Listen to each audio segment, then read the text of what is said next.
Hey everyone, Happy New Year. I hope your 2024 is starting off well. Mine is starting off pretty well, other than having a couple technical difficulties with the stream this evening. I was planning to try to do this to YouTube as well as to Twitch at the same time, but that did not work. I missed a step, and unfortunately I had run out of time to do some testing in advance, so I tried it here, but that did not work, so I had to kind of punt and try again, and so here we are. So hopefully it's all working and everybody can hear me and everything is good to go. So we'll see, but maybe that will be our only technical glitch for this evening, and all it means is that we're just a little late getting started. So but it's great to be back. We had a few weeks where with no live streams. It might have been 4 weeks or something total. I think it was early December when we last did one, and we had been off and on with the different holidays. So it's a little bit so we're just trying to get back into things here. So hey Sean, welcome. Appreciate you joining again. So we're going to continue on with Keep on the Shadowfell, and we'll do the next encounter in this campaign, and we'll see how it goes. So the premise here with this one, last time we had a pretty rough encounter. For those that were here and remember, that was the boss battle galore with that one, and I had been looking at the XP for the different encounters, and that one was 1200 XP that we got for that one, so that was huge. This one will not be nearly as involved as that one was. Well, I say that, we'll see. If the dice do their usual thing, then there's no telling what's going to happen here, but we'll see. But the premise of this one is that we had gone to Winterhaven to search for a mentor named Duvin Stahl, and we had gotten some information a few sessions ago when we did some role-playing where he was last spotted heading out to some burial mound to try to find some dragon artifacts. So the party, after dealing with the last encounter and licking their wounds in Winterhaven, is now going to set out and go to that burial mound or burial site, and we will take a look at that and play through this encounter there. So hopefully it goes well. I'm looking forward to it. I'm excited to get back into this after several weeks of not being able to play. So just for anyone that is new, if you want the character sheets for this, Keep on the Shadowfell is free to get from DriveThruRPG, and those are the characters that we are using. They're included in that module. That link is in the description. I have made a couple modifications to the characters, but the stats are mostly the same. But if you want the character sheets that I'll actually be showing on the screen here, you can get those from my website, also down in the description. So if anybody's wanting to follow along, and I will be looking to the chat for any guidance that anyone wants to give me on what to do with the characters as we go. So I will try to stall for time to account for the delay with the chat, but as we get to the characters' turns, just let me know what you want to do, and we will do it there. So let's jump right into it. Hey Trinell, welcome. Trusty, welcome. I hope you had a good holiday and New Year. Looking forward to getting started here. So one thing before we do jump into it, if you do want to support the channel and otherwise, please, first of all, make sure you like this live stream to help with the algorithm. If there's any comments you want to add to let me know what I can do better, that will help the algorithm as well as help me to learn what we can do better here. In the description, you'll find a link to the newsletter, and I'm publishing a encounter every week through the newsletter, and I'm also starting a monthly magazine that will have even more encounters in it as well, trying to do things in kind of a 4th edition style. I can't actually publish 4th edition stuff because of licensing rules, but we can try to do the style of play. So I try to do that in all of the stuff that I am publishing out there. So if you're interested in those things, those links are down in the description, so please do check those out. With that, well, actually, before we do that, I wanted to, let me flip over. I'm going to go to full screen. I wanted to share a couple things that I had gotten during the holidays, because I'm going to try to make some videos on these things. I usually do unboxings, but these were holiday gifts. So let me flip over to full screen and share a couple things that I got. So first of all, one of the things I got is the Dragonborn Player's Handbook Races book. So this is a 32-page booklet going through dragon boards. I had done a video on the Tieflings book a couple months ago maybe, and so I will be doing a page-through book on the Dragonborn one sometime in the near future, hopefully, if I can get some time to do that. That's one that's tops on my list to get done. And then the other thing I got is the Monster Manual 3. This is the last core rulebook for 4th edition that I did not have a physical copy of. I've got all the other ones, and this was the last one. So this was a big one for me because this one was hard to get. So I am very happy to now have the last of the monster manuals and all the core books for 4th edition. And there will be a video for this one as well, but I'm just glad to complete that set anyway. So I just wanted to share some of those things because I was super excited when I got those things for the holidays, and so I'm excited about actually going through them in more detail. So let's with that, let's go ahead and flip over to the adventure and jump into it and see what we're going to have our characters doing this week. So this one is the burial site, and this, like I said, this is where the party is going after Duvenstall. They're looking for him. They got some information that led them to this site, and so they're kind of approaching it and going to see what's going on, and we'll see what happens to them. So let me pull up the map, and I can turn that one on here. So we got the map in the book, but I want to actually show the map that we have here. So you can see I've got the heroes laid out where they're going to be approaching from that west side, kind of blocked by the stones to get started. There's a lot of different creatures in this particular encounter. I think there's 4 different monsters as well as Duven. So Duven is the yellow token marked with the heart. The other ones are all monsters, and so there's a lot of different things that we'll have to deal with here. According to the setup for this one, there's a chance that Agrid is the gnome skulk. So he's the skulk, excuse me. He's the gray token with the square marker. He actually was open to trying to negotiate with the party. And so there's an opportunity for some role playing if you wanted to actually play this out on the table, where you could try to haggle with him and see if you could convince him to help you out. Though it sounds like he probably would be lying to you and just trying to trick you anyway. So you could roll an insight check and discover that. But bottom line is, one way or another, this is going to turn into combat likely. So and that's what we're going to do. So if we were sitting at a table playing this, we probably would dig a little more into maybe trying to do some skill checks and see if we could get through this in a different manner. But on this stream, what's the fun in that? Let's just get right to the combat. So with that, we're going to presume that any attempts at negotiation have failed, and we will try negotiation through other means, and that means rolling initiative. So that's pretty much where we are with this one.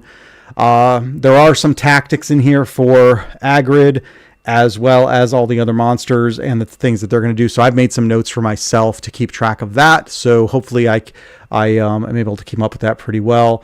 We'll get into the treasure stuff later. The only thing of tactics that we want to be aware of is the, and let me flip over to the full map so we can have a look at that. You can see that this whole burial site is surrounded by a pretty steep cliff.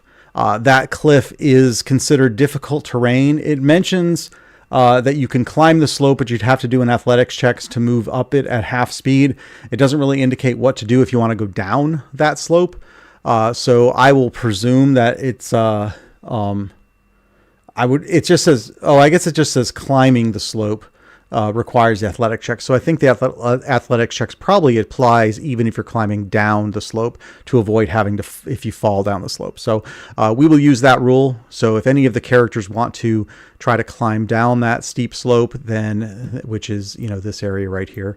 And it all extends all the way around. Now, they don't have to, because if you look right at the top here, there is a way to get down into this pit without having to go down the slope. And then also at the bottom side, there is also a path down here that they could walk without having to go down the steep slope. So they don't have to go that route.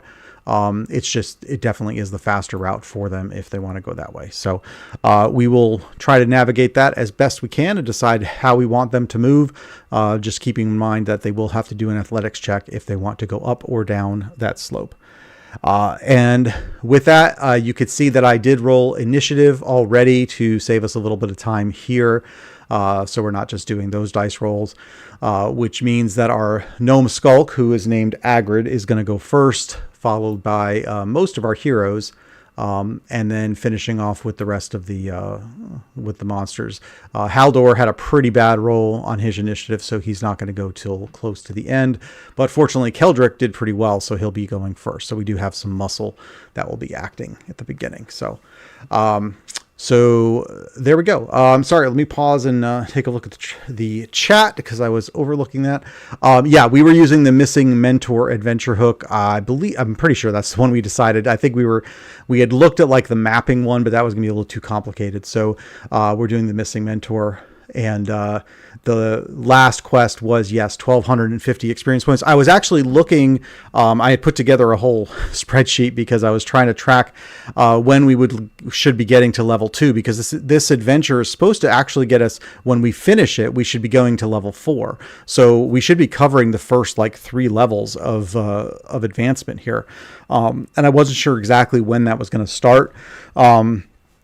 Looking at it with the experience points that we've gotten so far, we actually have a few more encounters to go before we will get to level 2.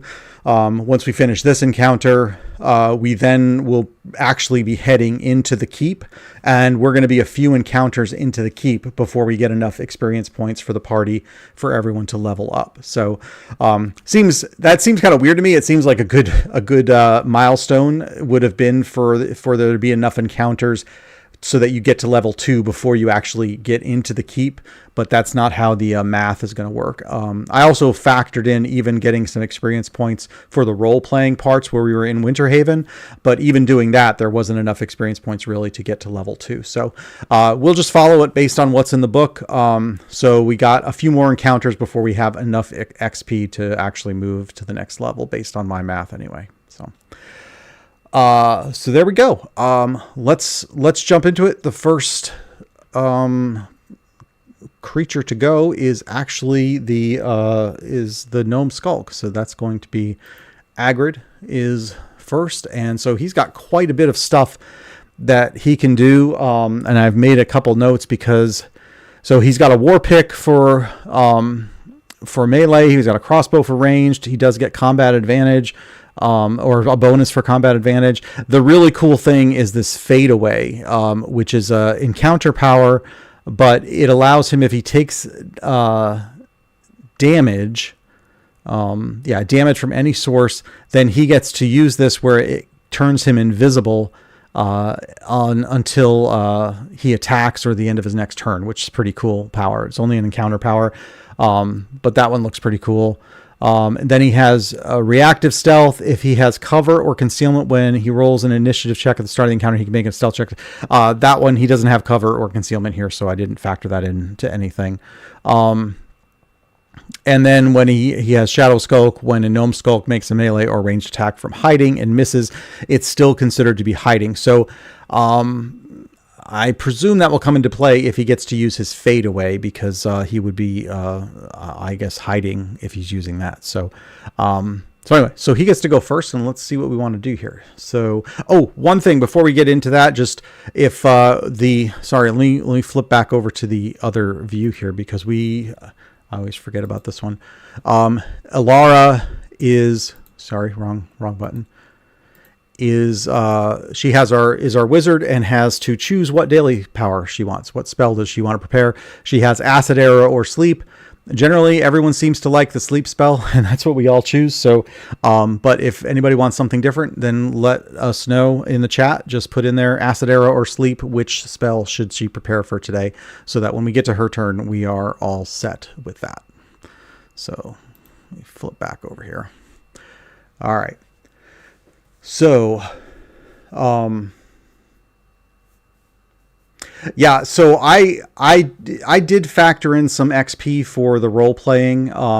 we're not doing like really many side quests and things like that, so there's not really a lot of extra, and so they might be hitting they might technically be hitting the milestones a little sooner than what I have. But actually, if you look at the end of the adventure module, like the last page, it actually indicates that you should be upgrading to leveling up to level 4 at the end. So I think we're about on track with what it says per the module anyway. So that's we're kind of there. I'll look a little more into it just to make sure that we are on track. I'm trying to make sure that we have the right powers available to us when we get to the different parts of the keep, because I don't want us to get into an encounter that it's thinking that we're at level 2 and we're only at level 1, and then we're going to have some trouble. So I'll figure that out as we get a little farther into this. So let's see. Sorry, trying to read through the chat, just get caught up on, make sure I didn't miss anything. Yeah, so without us doing anything extra, we're pretty much just going by the book here. So, all right, let me do the Gnome Skulk, and we'll go there. I think, so this one, he is right here. And there's actually not, I think at this point, combat has erupted. But if you look at where we have everybody positioned, these Keldric and Lyra are behind these rocks, so he can't even see them. Alara and everybody else is pretty much behind the trees. So I'm going to say everybody's got cover, and we're just going to kind of ease into this a little bit. So that may be, based on the role playing that probably would have happened in advance, this might not be where the characters are, but we're just going to kind of go with it. And with the understanding that, in a different style of game where we're not doing it through the chat and stuff, things might play out a little differently to start with. But with that being the case, there's not really much he can do, and with his tactics being that he's going to stay and try to use his ranged weapon, I think he's pretty much going to just stay where he's at right there. So we'll just leave it at that, and he's going to finish his turn there, and we'll move on. So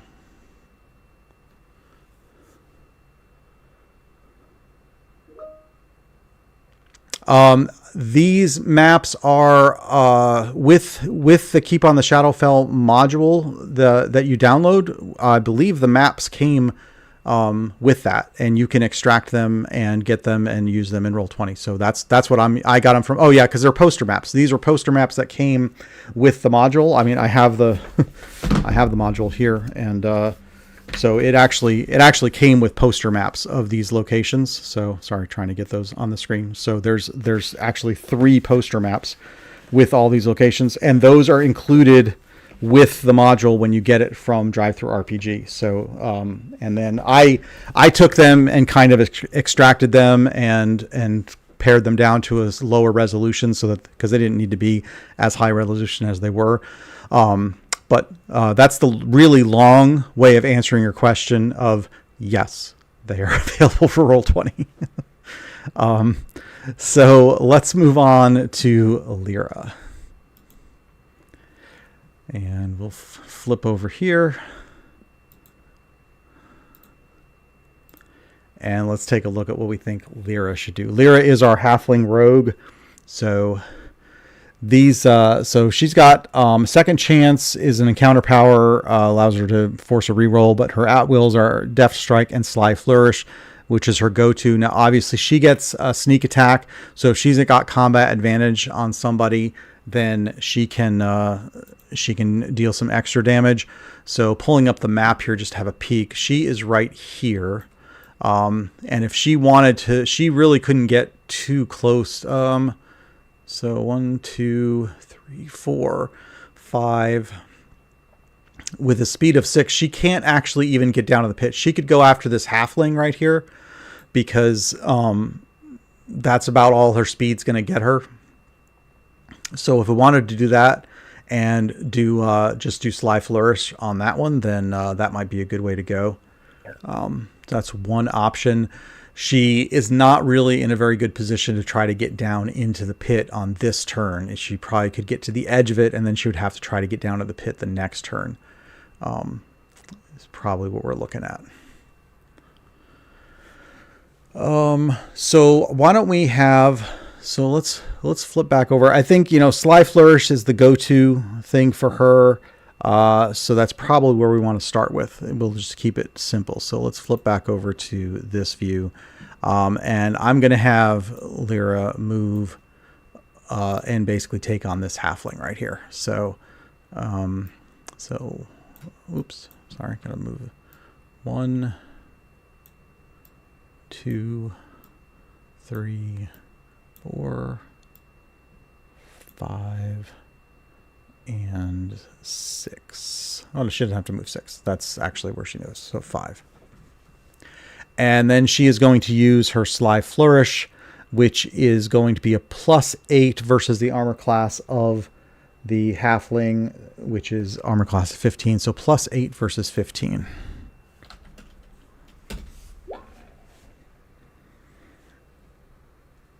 Oh, good point. She gets combat advantage with... Yep, good call there. So she gets a 16 +8, which is going to be 24 +2, 26. She's going to hit without question there. And then her damage, since she has combat advantage, she can use her sneak attack damage. So this is not going to be a very good day for this halfling slinger. So let's see how we make out. It's 1d4 +7, and then another 2d8 on top of that for the sneak attack damage.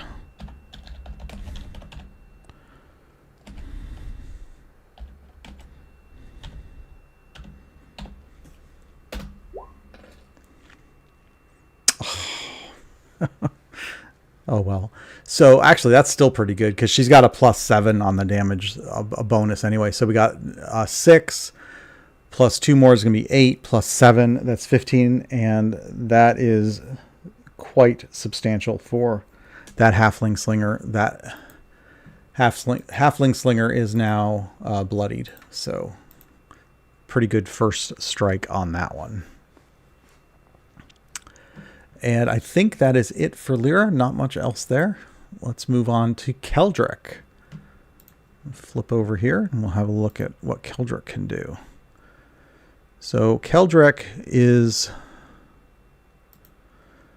our Dragonborn Paladin. He does have fancy things like Breath Weapon, or Dragon Breath, I should say. At-will powers are Holy Strike and Valiant Strike. He could probably move and pretty much just finish off that halfling, and that would be the end of that. So that's probably the easiest path for him, and then that would position him also to be right at the edge and take on the start taking on the folks down in the pit on his next turn. So I think that's probably the best path for him. So let me flip back over.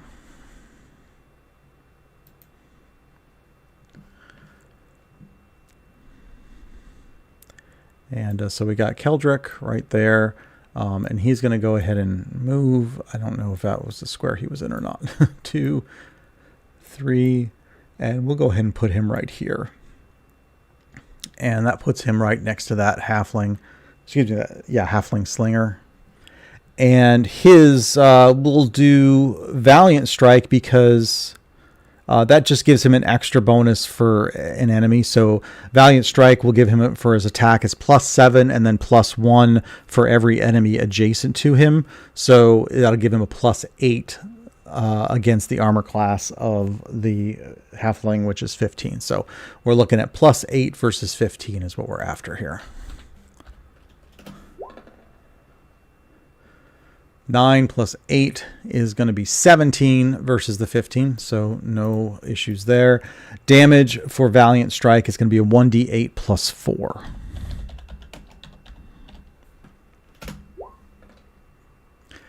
Two + 4, and that halfling slinger is just barely hanging on. That wasn't quite enough to do the halfling in, but he doesn't have much going for him at this point. So I think that's pretty much it for Keldrick, and we are well off and running now.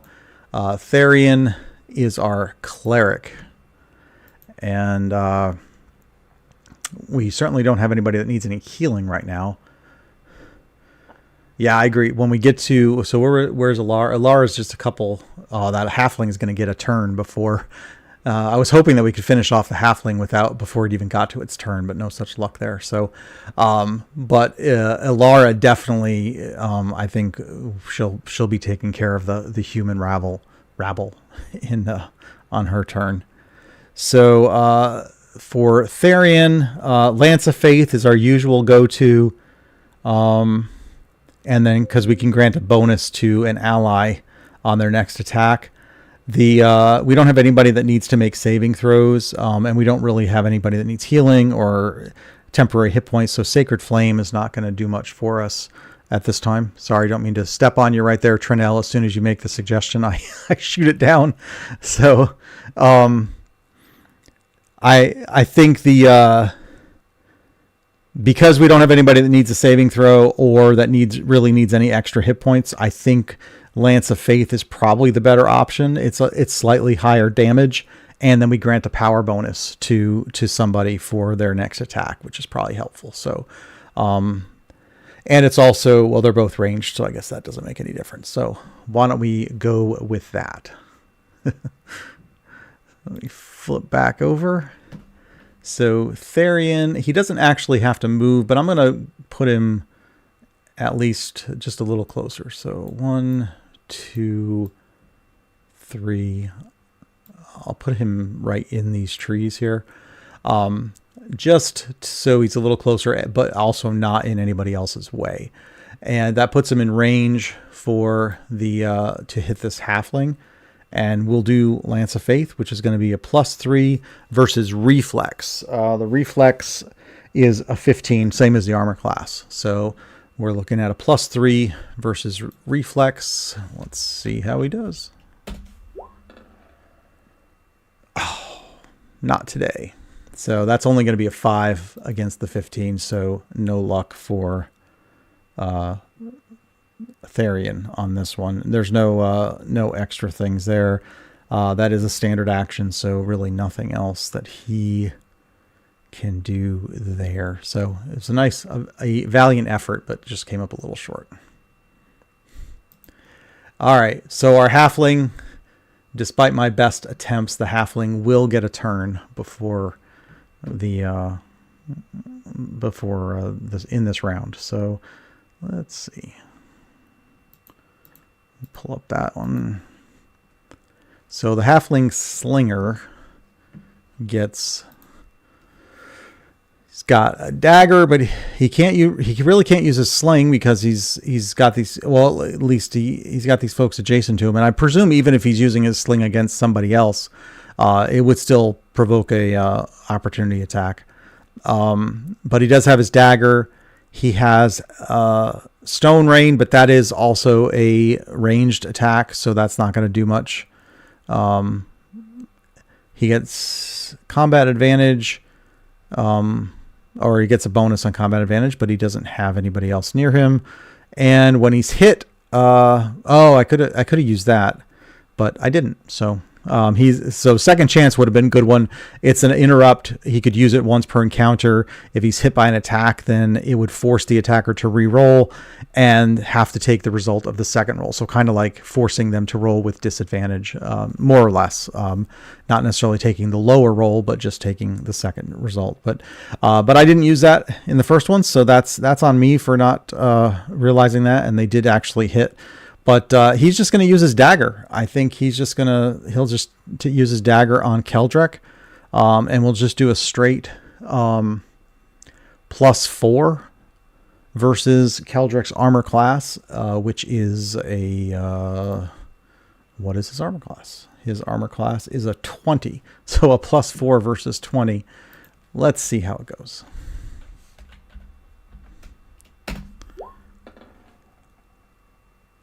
And that is a 5 +4. That is a 9. That is not going to get it done. So no joy for the halfling slinger in this round.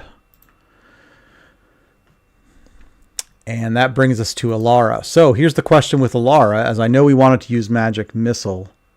Oh yeah, he could have shift. He could have shifted, and then that would have allowed it. But I didn't think of that at the time. So I'll have to talk a little slower before I move. I try to account for the delay in the chat and allow time, but sometimes I'm still a little too fast at pulling the trigger. So, but that would have been a good option for him. So Ilara is back here, and we had talked about her using Magic Missile to pretty much deal with the human rabble, which are these folks, all these red triangles. That's a go-to one for that. Do we want her to finish off this slinger first, or do we want to have her go after the human rabble? So that's the question.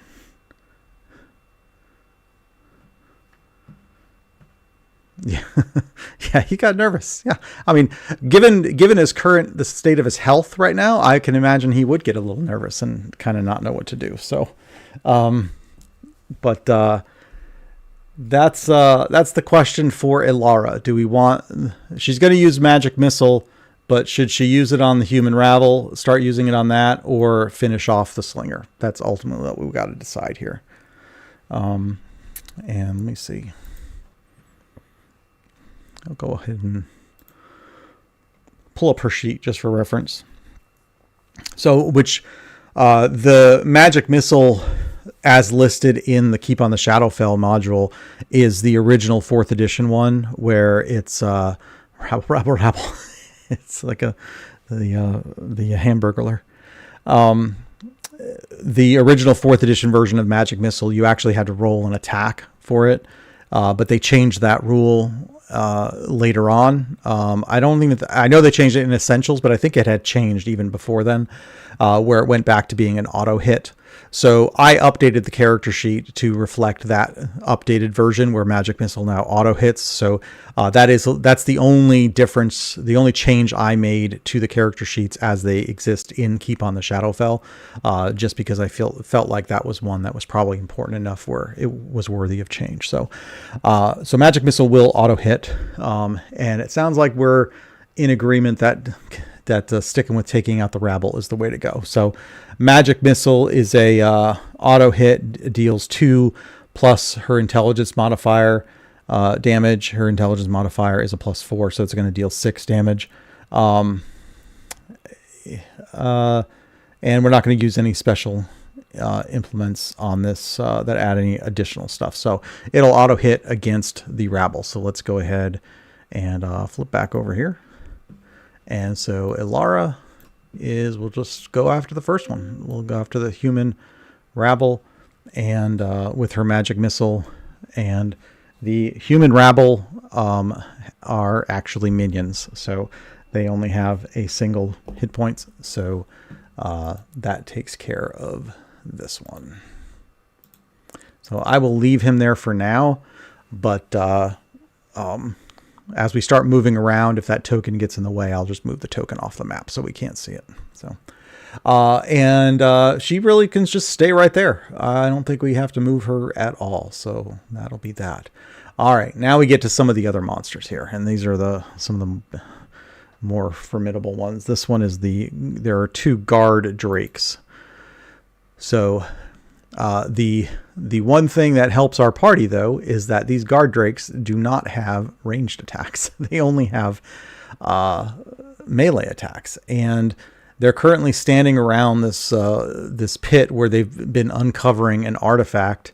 And being that they're guard drakes, I would presume that it's more likely that they're going to stand guard around these artifacts. So they're likely not going to run off and try to engage in melee with the party while the party is up on this wall.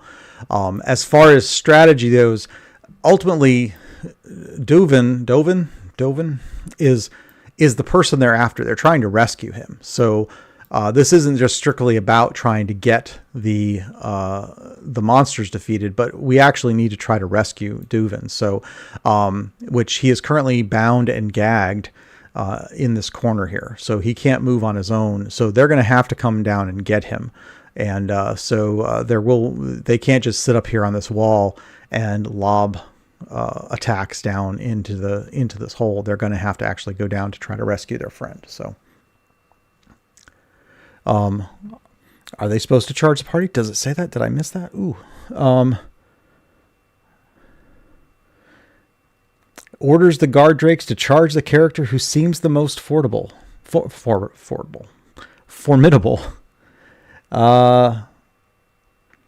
Interesting.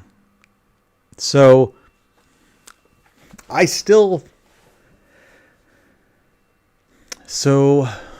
well, if that's the case, then I guess even though they're up there, I kind of feel like that I need to live into that. So that's probably so their speed is a 6, and I say we're going to move them. We'll start moving them up in that direction.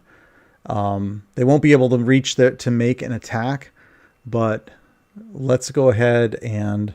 Does it say anything about combat advantage for them? I don't see... Nope. They don't have anything with combat advantage. Their intelligence is -3, and pretty much... but they do get extra damage if an ally is within 2 squares of the guard drake. So I'm going to have them move just a little closer, just so that as the party starts coming down the hill, they're in a better position. But I'm going to have them avoid this pit because this is where a relic is being uncovered. So I'll just kind of move them around the outskirts of it. So 1, 2, 3, 4. Their speed is a 6, but he's just going to go there. He's inside the circle. But 1, 2, 3, 4, 5, and I'll go ahead and put him there. So I'm going to move them there. I don't see anything in here that indicates that you're not allowed to go into this circle. So I think it's okay, but I think I'm going to have them avoid just the very center of it where the relic is. They could move twice, but I don't know that... I don't think they want to move. I think they're going to... Well, all right, here's the question for the group. Their intelligence is a -3. The aggregate has indicated that they are supposed to charge, and they're going to go after the most formidable opponent, which is probably Keldrick, from what they can see right now. Do we feel that they have any ability to say, all right, hang on, we're not going to charge all the way up there? Or do we think that these 2 drakes are actually going to use their full movement twice and get right up to the bottom of this cliff over here and try to go after Keldrick in this turn? So do we feel that they would just do that, or do we think that they would just kind of anticipate that Keldrick's going to be coming down into the pit and they'll attack as soon as that happens? So I'll take a drink of water. Let's contemplate that for a moment. It doesn't say that the pit is... It doesn't really give us anything about the pit itself from what I can see. I mean, it doesn't say we have to avoid it or anything. I'm just more kind of adding that on my own. So, it certainly looks like it should be difficult terrain because it's a hole in the ground. But I'm just kind of avoiding it just because it seems like the artifact is supposed to be there. But it's but other than that, it doesn't give us any guidance on what it should be.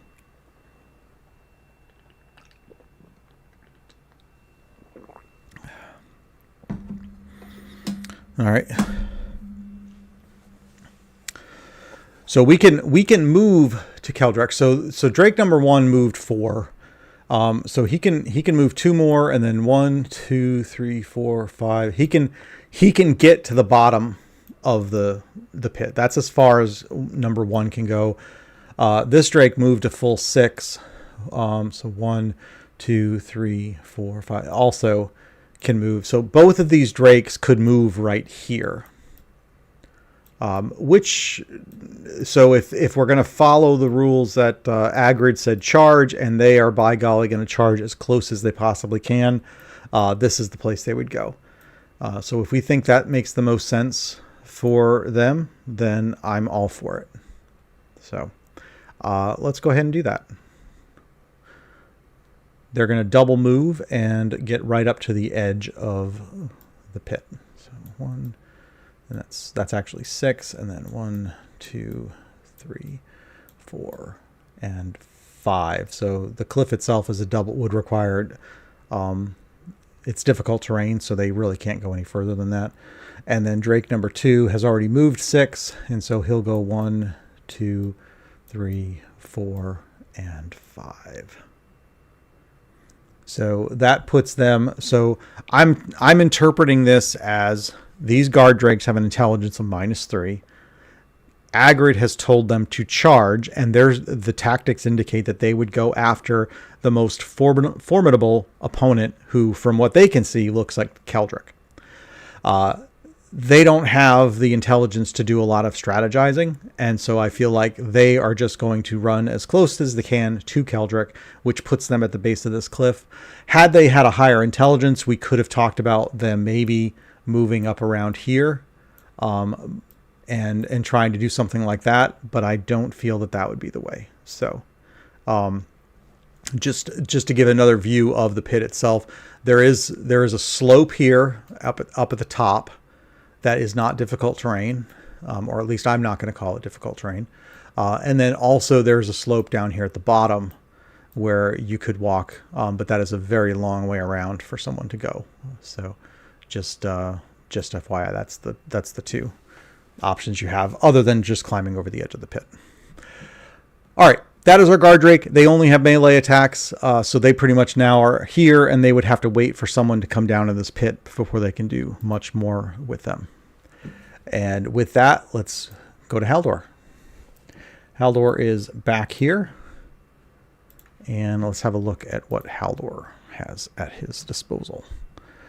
So Haldor has cleave, but he's not going to be really in a position to do that. Reaping Strike is nice because it actually deals 3 damage on a miss. That would probably make the most sense. That's pretty much all he's got. He's a fighter, so he doesn't have a whole lot of options. He's got a few other things that he could do just kind of more as bonuses, but I don't feel that we need to get too fancy with him at this point. So Reaping Strike is probably the best option. It's versus armor class, and then you get a 2d6 plus 3 damage, and then even on a miss, you're going to deal 3. So I think Haldor pretty confidently is basically going to just say, look, I'm going to go try to finish off this halfling slinger, and that's pretty much that. Yeah, I'm picturing the same thing with the drakes, that they're just kind of at the bottom of that cliff, just waiting for somebody to come down and that they can take a bite out of. All right, Haldor is going to move 1, 2, 3, and then is going to do Reaping Strike, which is a +6 versus armor class. The Halfling Slinger's armor class is a 15. So +6 versus 15. 11 plus 6 is 17 versus 15. And that's going to do 2d6 plus 3 damage. 7 plus 3, that is 10 points of damage. Which finishes off this Halfling Slinger. So that Halfling Slinger, he's got a lot of stuff he could have done, but we pretty much ganged up on him right away and made him a non-factor in this campaign. So we are good there. So we finished off the only monster that was actually up at the same level that we were at. So,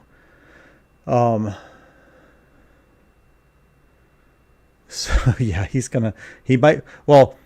if he falls down, if Keldric falls down this cliff on top of one of these, there's going to need to be some damage dealt from that. So we'll have to factor that in here as well. All right, that is it for Haldor. And we are now at the human rabble. And there are 3 of them left. And let's take a look and see what they've got going for them. So they have... they pretty much just have this club attack. So again, just a melee attack, but they get a bonus on their defenses while there's other rabble that are within 5 squares. So they get a bonus to their armor class when they have at least 2 others within 5 squares. So in all 3 of them have 2 others within 5 squares. So their armor class would actually be a 16 instead of a 14. So just something we'll keep in mind. Their club attack is melee, which there's nobody here for them to attack. So let me see. What does it say for there? The human rabble try to gang up on the closest target, seeking to surround and flank and use their mob rule power to maximize their defense. So not much that they can do, really, pretty much until we start going down to the pit, which we're going to now. There's really not much else anyone can do.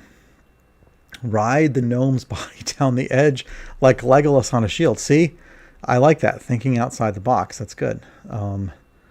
Let's we'll keep that in mind. So who's going to be? So Lyra is the next one. Once we get, in a couple moves, it'll be Lyra.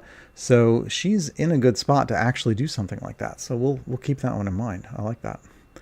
Ballistic dwarf missile.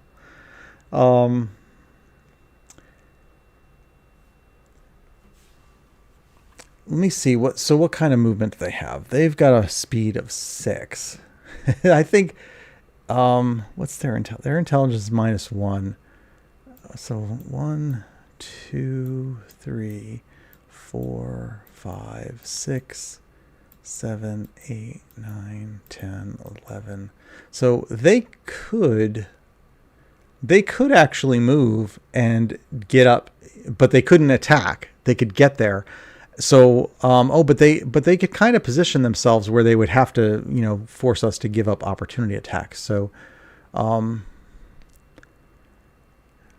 try to game up on the closest target.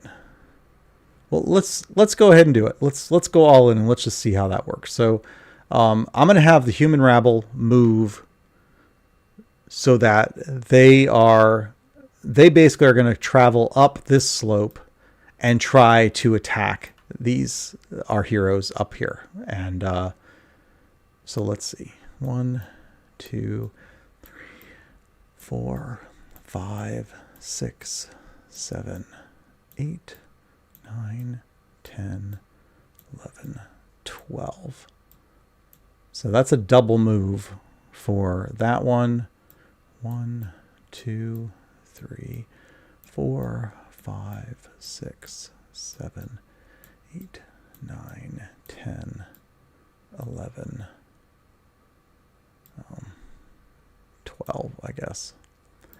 1, 2, 3, 4, 5, 6, 7, 8, 9, 10, 11, 12. So 4 is the only one that actually can get within striking distance here. So, but they had to double their move to get there. So they don't actually have an attack left that they could use. So there we go. That puts them in a position, but they're not, but there's nothing they can do to attack. So we'll leave it at that. All right. Next is our gnome Skulk. So this is Agrid. This is the person that's pretty much in charge of this whole group. So let's take a look. He's got quite a few things at his disposal here. But according to the tactics, he's going to try to use his fade away power. But that requires him to take damage from something. So he can't actually use that right now. He's got to be able to take damage. Otherwise, he makes ranged attacks. So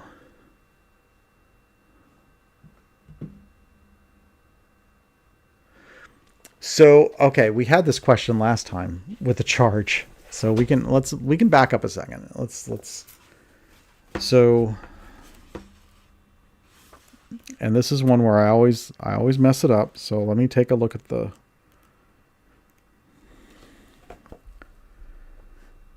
move your speed as part of the charge and make a basic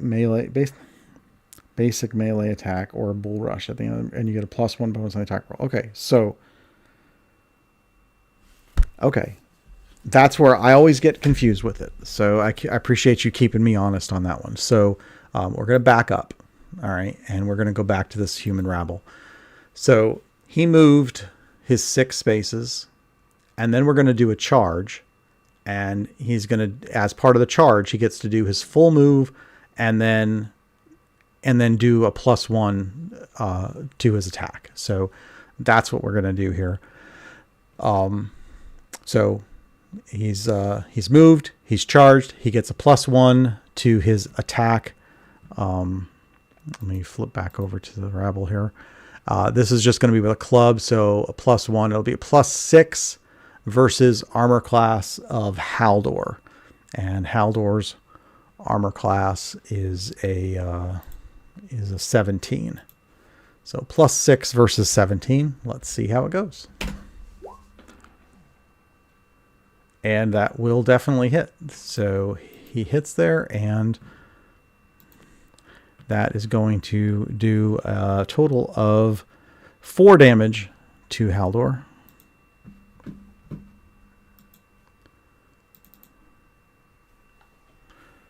Puts Haldor down at 27, if my math is correct.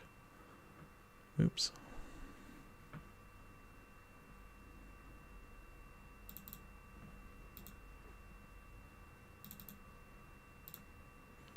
All right, Haldor is currently at 27. So there we go. So, all right, that was good. We didn't get too far downstream. If we had gotten too much further into our gnome, I would have just kept going with it. But that's a good strategy. And I tend to overlook the charge rules, so that was good, helpful there. I appreciate that. So, and with that charge, Haldor took a little bit of damage, and now we are on to our gnome. So let's have a look there, and we'll go back here. So according to the tactics, the Agrid is basically going to just do ranged attacks. If he takes a hit, then he'll use his fade away, but we got to wait for him to actually take a hit. So he's going to use his crossbow, which is going to be a +7 versus armor class, and he's naturally going to go after Keldrek because Keldrek is right there in front. So with Keldrek right there, that makes the most sense. So this will be a +7 versus Keldrek's armor class, which I believe is a 20. So yeah, so +7 versus 20. And that's a 21. That will hit. And it's going to be 1d8 plus 3 damage.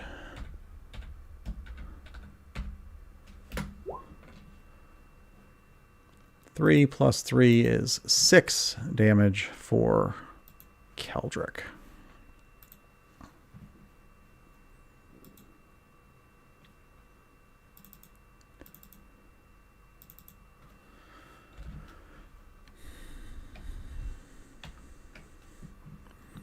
And that drops Keldrek down to 21. And there we go. The gnome does not appear to need to move anywhere, so I think we are good with the gnome. And now we are to Lyra. So now is where it gets fun, because if I recall, there was some talk about someone jumping on this dead halfling and riding it down the hill here. So that was going to be Keldrek, I guess, but it could also be Lyra. So if we have Lyra move and jump onto this and have her slide down, I would say there's probably a 50-50 shot that from where the direction she would be moving, and there's a 50-50 chance that she actually lands on top of the person they're trying to save versus the Drake that they would like to move on top of. So that might be not as easy as we think. Acrobatics plus 11. That is, well, tell you what. We'll have her do it. She'll do her move to jump onto the halfling and and I think this is going to be a tough one. So this is going to be a DC 18 to jump onto that and then get down and land on the Drake. So if she fails it, she's going to land on Duvin.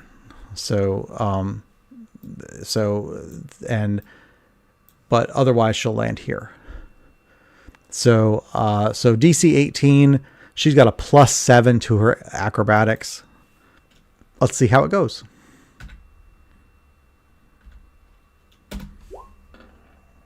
Oh yeah. So this was meant to be. So that's that amounts to a 30 that she just rolled on that. So here we go. She is her token is actually under the the other one, but so she is jumping on top of this halfling and riding it down and landing on top of this Drake here. So sorry, my tokens are a little wonky in here. So but I'm actually gonna go ahead and get rid of the I'm gonna get rid of the Drake there, or the halfling, and then she is going to land right on this Drake. And then it's just a question of, we're talking kind of improvised damage here. So what's the damage that you would take for falling down? This was going to be steep slope. Oh, it just doesn't say the damage. What is the damage? Is it 1d10 for every 10 feet?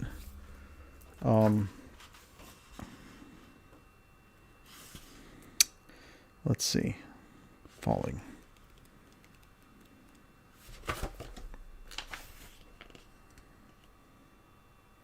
damage. 1d10 for every 10 feet that you fall.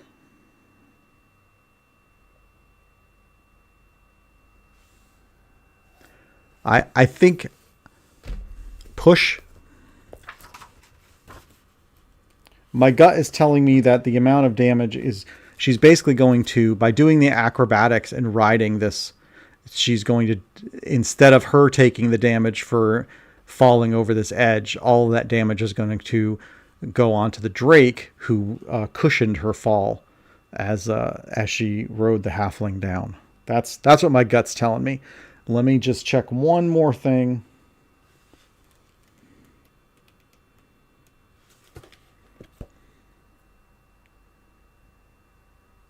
Yeah, so there we go. I like that. So she rode this halfling down the edge and kicked the halfling into this Drake right here.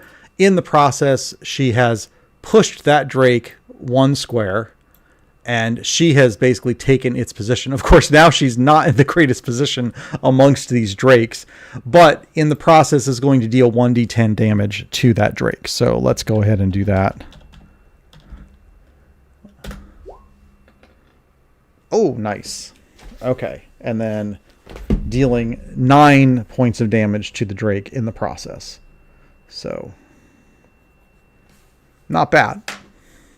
There we go. I think that's a pretty good result for that. And this is in keeping with Lyra. Lyra has historically been the character in this party that consistently finds herself in the worst possible situation, because in the interest of jumping into the fray, she finds herself surrounded by the enemy, and that is no different here. She got all excited about this halfling and saw an opportunity, and which was great, except for the fact that now she is pretty much surrounded by these Drakes. So hopefully that does not come back to bite her shortly, or they don't come back to bite her shortly.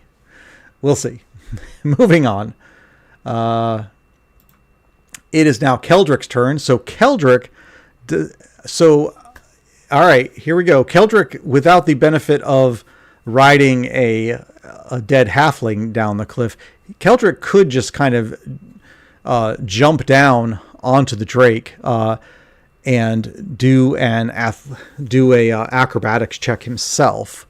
I actually probably would say his acrobatics check would be less difficult than Lyra's, because his acrobatics check does not entail him trying to jump onto a dead halfling. He would just basically be jumping right down onto this drake. Or we have him try to climb down and see, and then make it maybe a little easier for him. So, oops.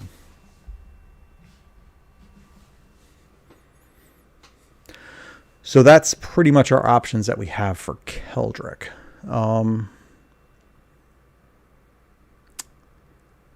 And I'm torn. I think that's probably where we want to go. So we're just he's just gonna jump. We'll just do a straight. Let me check something.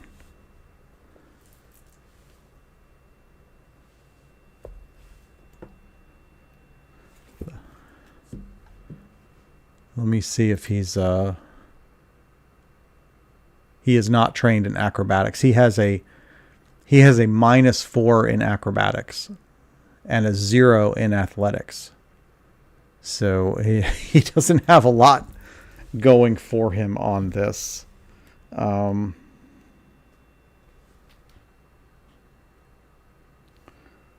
want to take a look and see, as far as just a straight athletics check. Let me see what options we have here.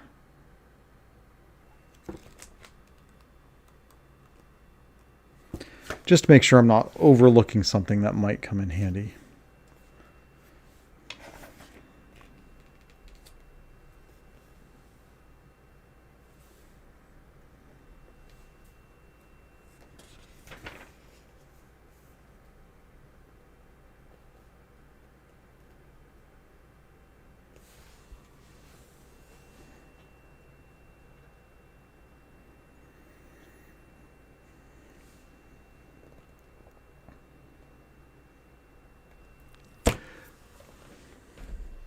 Lower himself halfway and then drop is the smartest move. Yeah, I tend to agree with that. I think if we have him move to halfway down and then he basically jumps the rest of the way, then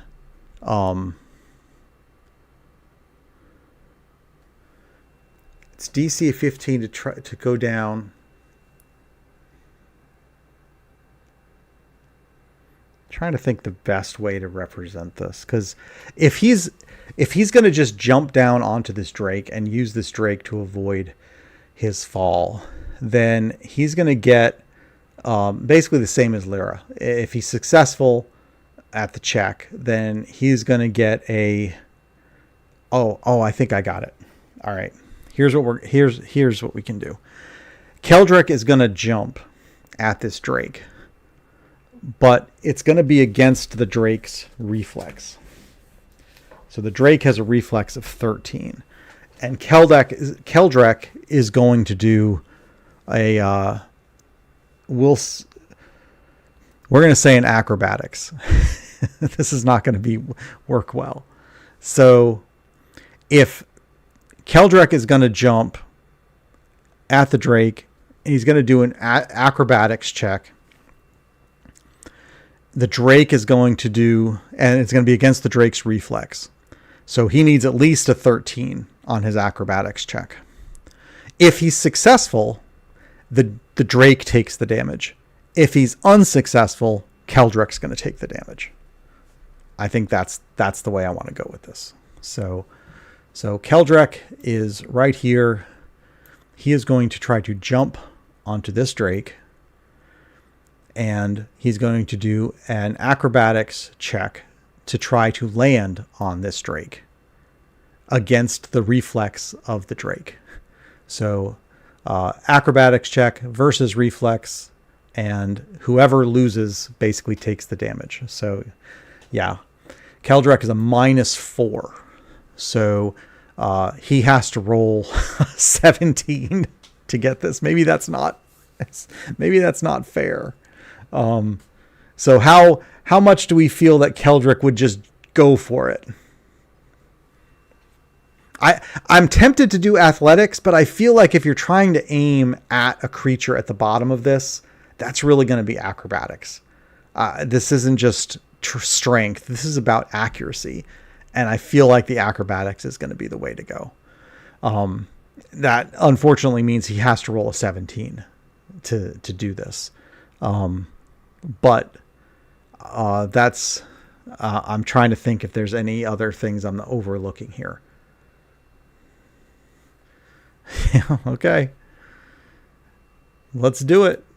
That's what I'm feeling. So here we go. He needs a 17. Oh my.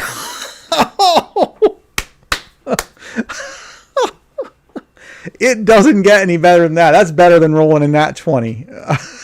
Nailed it. So all that planning, and it actually worked. So Keldrick jumps down and lands smack dab on this Drake, pushes the Drake away, and the Drake is going to take the full brunt of the damage, which will be another 1d. This will take 1d10 for this Drake. So, oof, that was nice. All right, man, it's so nice when those things work out like that. All right, and then 1d10 damage. Oh, pretty good. Pretty good. We'll take it.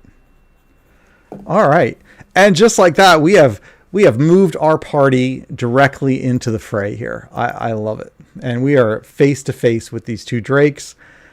And that couldn't have gone any better. So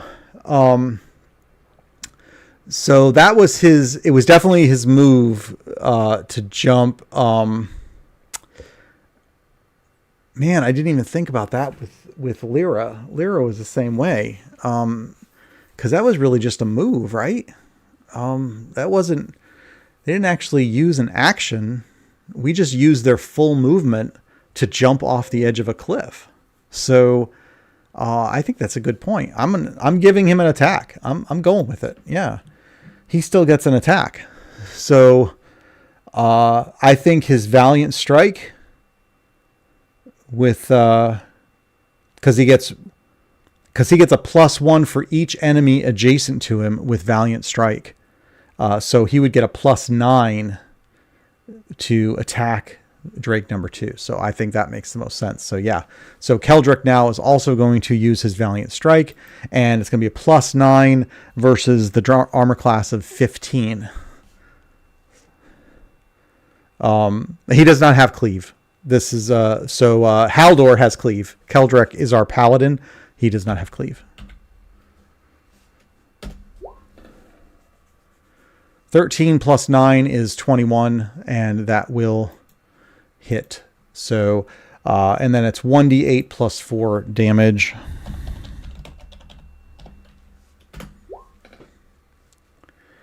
So 4 + 4, that will be 8 points of damage against that Drake. So nice. All right, cool. I wish I'd realized that with when we did Lyra, because Lyra technically probably should have also gotten an attack as well, but we didn't do that there. So, but it's a little too late to go back and retcon that. So we'll just go with it. But so we're off and running with our attacks on the Drakes, and that brings us to Therian. Therian is our cleric. So we do have a couple people who have taken some damage. Haldor took 4 points of damage, and Keldrick took 6 points of damage. They're both pretty good shape, though, so I don't know that we necessarily want to waste any healing stuff. If we wanted to do Sacred Flame, then we could grant some temporary hit points to one of them.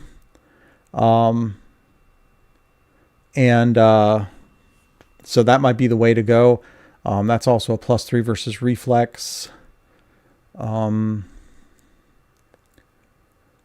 So let's see. I think that might be a good way to go. And then we can grant some, because then we can do some temporary hit points. It would give somebody +3 temporary hit points.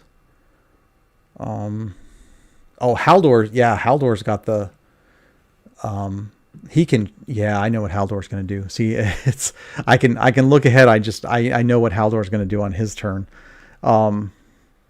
Keldrick did not Divine Challenge, so I always forget about that one. So since I already went back and adjusted him not doing an attack and doing an attack, I'm not going to go back again for Divine Challenge. I will try to remember on his next turn that is something he needs to do.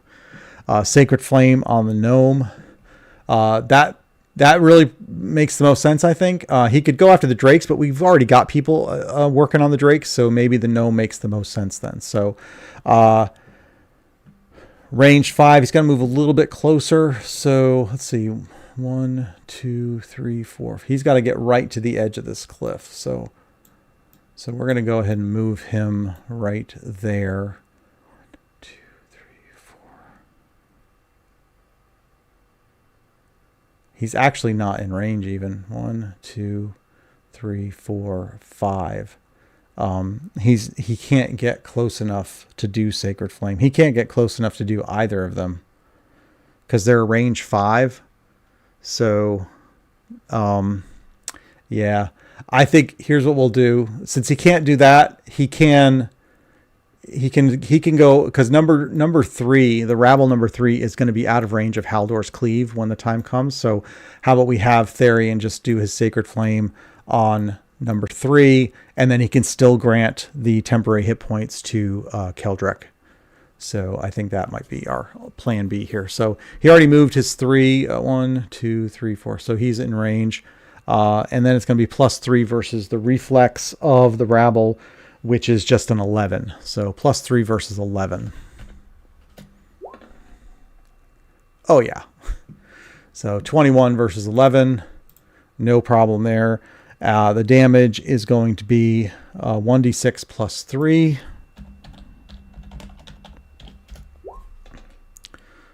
3 + 3 is going to be 6 damage against that rabble, but that rabble is a minion, so that rabble is done. So there we go. So that takes care of that one, which puts Haldor in a pretty good position to deal with the next 2. And so Therian can grant temporary hit points to Keldrick. And let me just make a note that Keldrick now has +3 temporary hit points, just to help offset the fact that he's taken a little more damage than the others. All right, that is Therian. And then the halfling is gone, and now we're to Alara. We were going to have her deal with all the rabble, but I feel like Haldor's got that under control. So Sleep the Gnome. Good call. Good call. I like it. So she is, let's see, what's the range on it? Within 20 squares, no problem. So she can aim that directly at the gnome. We never actually decided what daily spell she was going to have prepared, but I think that pretty much decides it for us if we're going to go for sleep here. So every creature in the burst, it is a burst 2, so she can only get the 1 creature. So it's a +4 versus will. Use Wand of Accuracy. I like that. Yep. Okay. So she is going to use her Wand of Accuracy, and which gives her a +2 on top of the +4. So it is a +6 versus will of 13. So +6 versus 13. Let's see how she does. Oh, nice. 6. So that's 22 versus 13. Most definitely a hit. The target is slowed. So let me make a note of that. Slowed. And I'll try to remember that. And then it has to make a save on its turn. And if it fails, then it falls asleep. So I think we're good there. So that is Alara. And now we are up to the guard drakes. We are slowly working our way. We're almost to Haldor and seeing if he can finish. I think you're right about the rabble. That they get a +2 bonus to all their defenses when at least 2 other rabble are within 5 squares. So there are not 2 other rabble within 5 squares because we had taken care of number 3. So each one of them only has 1 other rabble within 5 squares of them. So they will not get their bonus when we get to their turn. Right now we are looking at the Drake. Let's pull him up. They just have the bites. Doesn't get any more straightforward than this. So they will get extra damage if they do hit. So +6 versus armor class. They're basically each going to attack the one in front of them. So Lyra, we'll go with her first. Her armor class is a 16, so it's going to be a +6 versus 16. And that is only a 14 if my math is correct, all right? So Drake number 1 is unsuccessful. And then Keldrek has an armor class of 20, so this is going to be a +6 versus 20. And that is going to be a 19. So both of the Drakes bite and miss. So they are, that's awesome. Could not have gone better. So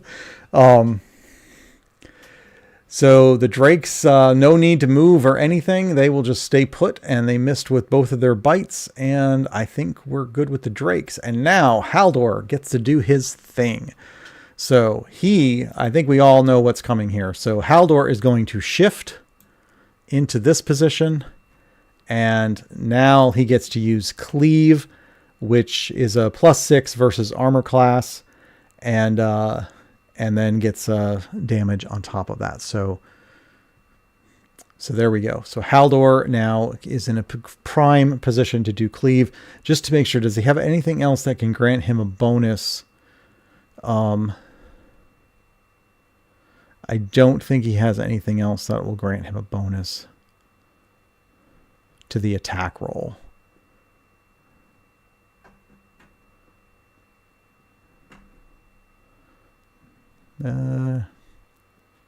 No. Okay. So just straight Cleave. It is going to be a +6 versus the armor class of 14. So +6 versus 14. I guess we'll go after number 2. +6 versus 14. Oh, is just a 12. Oh. So I guess it had to end somewhere. You know, it was going so well. But Axe of the Dwarven Lords, is there something?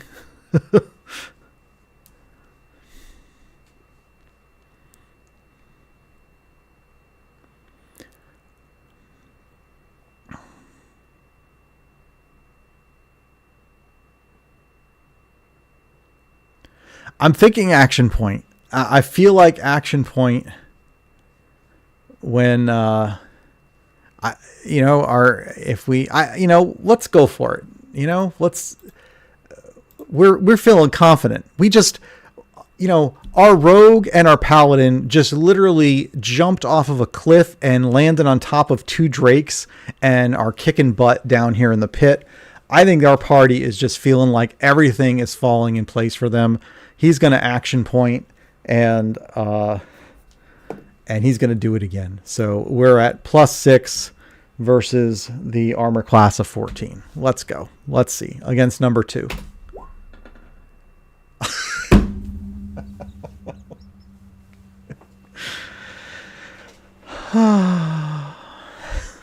Oh, well,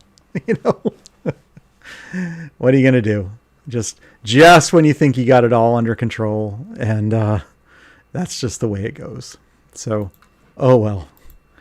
Sorry, Haldor. You'll get another shot soon enough. And now the rabble gets their revenge right away, though, because it is their turn. Sometimes the dice are the ultimate karma gods for you, just the way it's going to go. All right. So let's Sorry, I didn't take the Drake off the screen here, but let's see. So we got the rabble. They just have their clubs, but they don't get. Oh, that's the defensive bonus anyway. We already talked about that. So all they have is their clubs. +5 versus armor class. Haldor's armor class is a 17. So number 2 attacking with his club, +5 versus 17. That is not going to get it done. And then number 4 doing the same, +5 versus 17. Also will not get it done. So they're not having any more luck. So this area of the battlefield is not having any success at all. So I don't know if there's some kind of curse being placed on this section, but nobody is having any fun over there right now. So we'll circle back to that group in a little bit. But right now it is Agrid's turn to see what he's got to do. We have not. Oh, we did the slowed. So he does a saving throw at the end of his turn, right? I believe. Is that correct? Pretty sure it's the end of his turn. Save.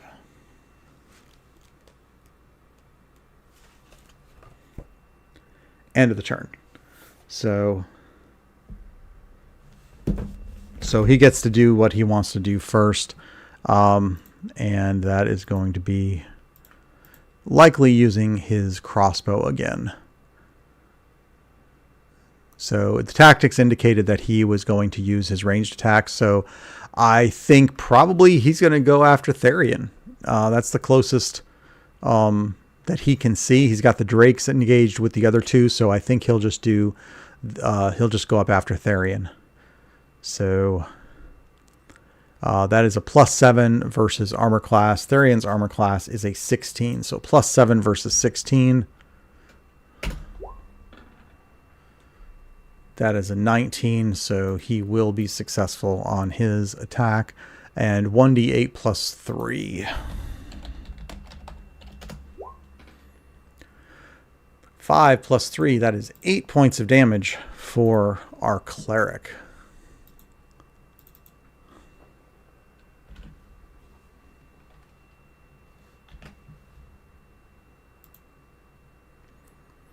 All right, so our cleric has actually taken the most damage of anybody so far in this fight, heroes wise anyway. So, but that's all right. That's still doing pretty well.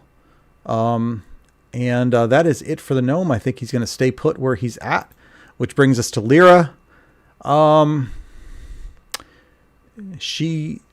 I feel like if she does a shift, she can't shift anywhere because she's got Duvin in the way. So, oh no, she can do diagonals. She could shift right here. Just thinking that she could maybe start putting herself in a position to flank in the future. But with the gnome right here, maybe that's not the best idea. If she just stays where she is, and then Keldric tries to shift, Keldric might even be willing to give up an opportunity attack and just move where they could get into flanking position against this Drake. So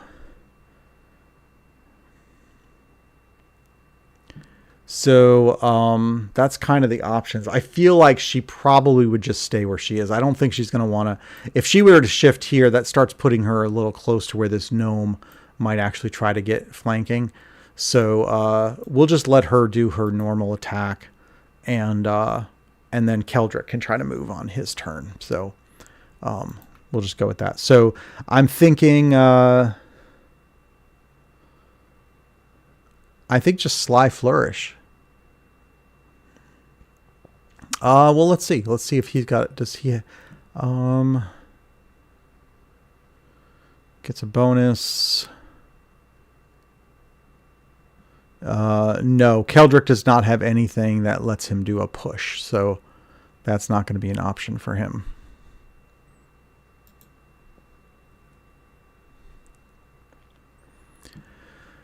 So if we are okay with her giving up an opportunity attack to this Drake, she could move over here. and then be flanking, and she would get combat advantage against this Drake. But that puts her in kind of a dangerous position with the gnome, who could then shift and be flanking with her there. So that's, you know, if we're wanting to take that chance, she's got, she has not taken any damage yet. So she's still got her full health. So she's probably got enough hit points where she could handle a little bit of damage.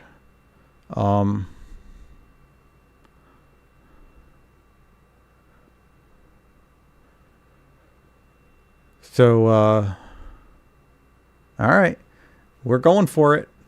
So she gets a +5 on her armor class against opportunity attacks. So +3. Yeah. Okay. So +5. All right. Well, let's go for it. Sure. So she's going to move to here to get herself in flanking. This guard Drake is going to then be able to do a bite attack, which is going to be a +6 versus her armor class +5, right? So her armor class being a 16, +5 is a 21, which means it's going to be a +6 versus 21, right? Am I doing that right? Because if that's the case, then this is, I should have made this decision a lot earlier. 12 + 6 is 18 versus 21, if I'm interpreting all of that correctly, which means that opportunity attack is no good. But now she is in position to do some sneak attack damage. So I think if now I'm just wondering if she wants to do any of her special powers. She probably wants to save.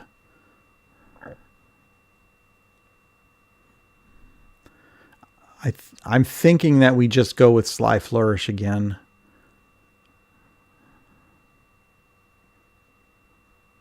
I think the other ones will come in more handy later on. So, all right. So here's the question then. All right. Now we got another question for the group here. Do we want to do we want to go ahead and use her encounter power or her? Well, here, let me pull up her screen, her stuff here. So she has Positioning Strike, which gets a little extra bonus versus the arm, and it's actually against Will. So the Will is only 12 versus 15 armor class. So Positioning Strike is against Will, and it deals more damage. She wouldn't really need to slide the target anywhere, but it would be more, it'd be easier to hit and to deal more damage. So, but we'd be using her encounter power. So if we don't feel that we need to save that encounter that power for later, this would be a good opportunity to do it because she has a better chance to hit. It does more damage on top of her sneak attack damage. Plus she gets a +2 for being in combat advantage. So I'm feeling like this is a good time to go ahead and use Positioning Strike. So that's what I'm thinking. I'll pause to let the the delay in the chat catch up and see if we think that makes sense. The concern is that that gnome. So it gives her a slide and she could slide this target, but I don't see that that's going to do anything. So she probably wouldn't use that. It'd be more about getting that extra damage. So if she was to hit, it would be 2d4 plus 2d8 damage plus 4. 2d4 plus 2d8 plus 4 damage, which is pretty substantial. So, and it'd be an easier hit.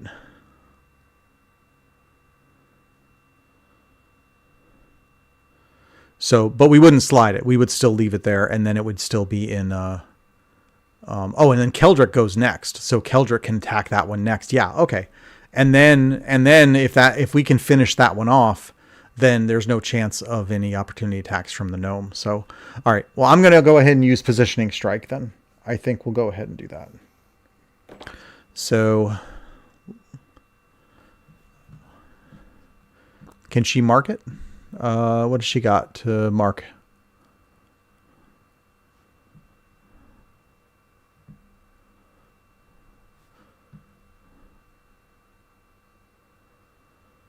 I don't think she has anything that can mark the target. So, oh, 1d4 plus 7 better than 2d4 plus 4. Okay. All right. Well, I'm good with that if we want to save it. So plus 8 versus armor class. True. Okay. I gotcha. Okay. So plus 8, but and then plus 2 for being in combat advantage. So she's got a plus 2 versus the armor class of the Drake, which is 15. So plus 10 versus 15. Let's see how we do. Oh, just made it. So plus 10 versus, so 10 plus 5 is 15 versus 15. And so that is a successful hit. So man, that was a little too close. So, but she got there. So now she's going to do 1d4 plus 2d8 plus 7 damage.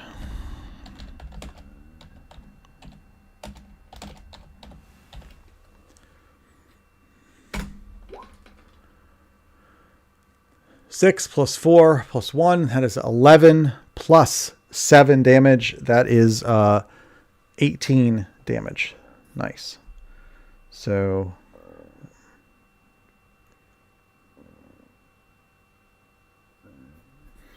all right, so this Drake is definitely bloodied now.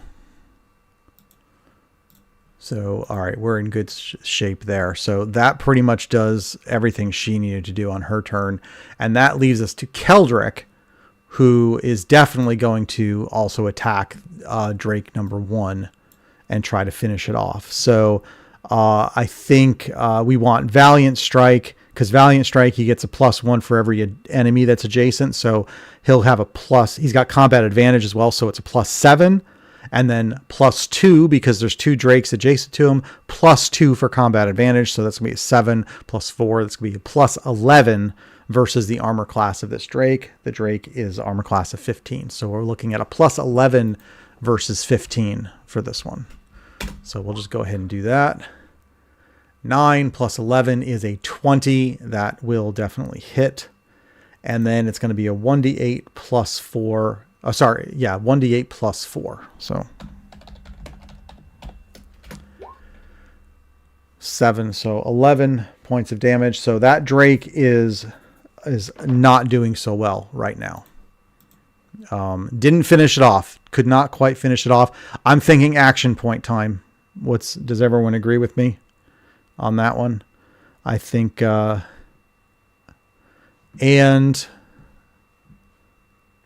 yeah, there's probably not much point in marking the target. So, Divine Challenge. Yes. So we'll do action point. Minor action is Divine Challenge. We are going to mark target number 1. Oops. Hang on a second.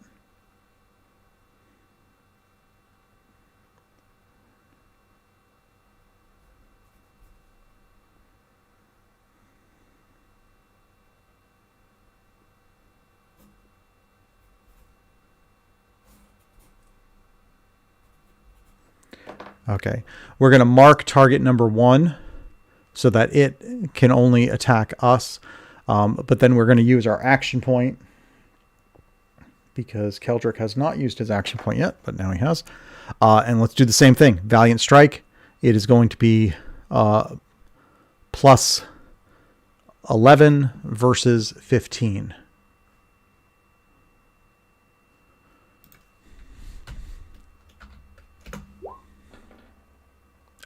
Oh, there you go. That will do it for that. Very nicely done, Keldrick. I never doubted you for a second. So that is most definitely a hit and a critical hit. And so he's going to get 8 plus 4 damage is going to be 12 damage. Without question, this Drake has met its end. So Lyra is no longer in danger of falling into combat advantage against the gnome. So very nicely done. So man, they're getting some nice rolls when it really matters here. maybe some of that can rub off on Haldor when he's dealing with his minions up there. So they're down here kicking butt against these drakes, and meanwhile Haldor's swinging and missing against minions. But we'll see if the law of averages comes into play eventually for him. So nicely done. All right, so here's what I'm going to do. So Keldric has not moved, but I'm going to shift Keldric down here. So that way, Lyra will be able to shift on her turn and move into a combat advantage position as well. So that is the plan. I think that makes sense. So, and we go. Now we are at Therian. All right. Who do we have for damage? Therian actually has taken more damage than anybody. Keldric has 3 temporary hit points, so he's not doing too bad. I don't really feel like we want to use much in the way of any healing, since we're kind of limited in what we can do there. We could do more temporary hit points. So, but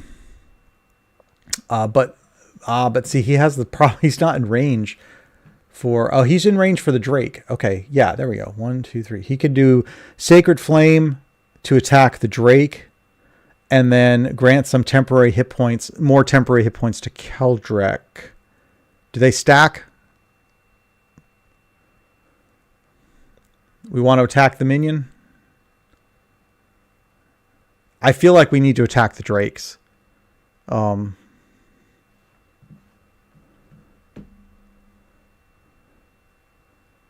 So, got Healing Word, minor action on himself. I'm good for that. He can use it twice. So we've got, okay, so let's do that. Let's do Healing Word. And spend a Healing Surge and an additional 1d6 hit points. So let's go ahead and roll that. 4. So, and then the normal Healing Surge is going to be a 6 plus 4, so he's going to get 10 back, which actually puts him back at full health, so he's good. All right, so Therian is back at full health, and that was the minor action. So, and then as a standard action, I think I'm thinking Sacred Flame. Oh God. And Healer's Lore. That last time, that's the one I kept forgetting. Now he's already at full health, so it doesn't matter. But keep reminding me, because oh my goodness, if I'm not notorious for forgetting about that +3 every single time. So +3 versus reflex for Sacred Flame, and then it deals 1d6 plus 3 radiant damage and gets to do temporary hit points. The one question about the temporary hit points, since Keldric already has 3 temporary hit points, if I do Sacred Flame again, can I grant him another 3 temporary hit points, or is that not how that works? I feel like I should be able to just keep granting him temporary hit points.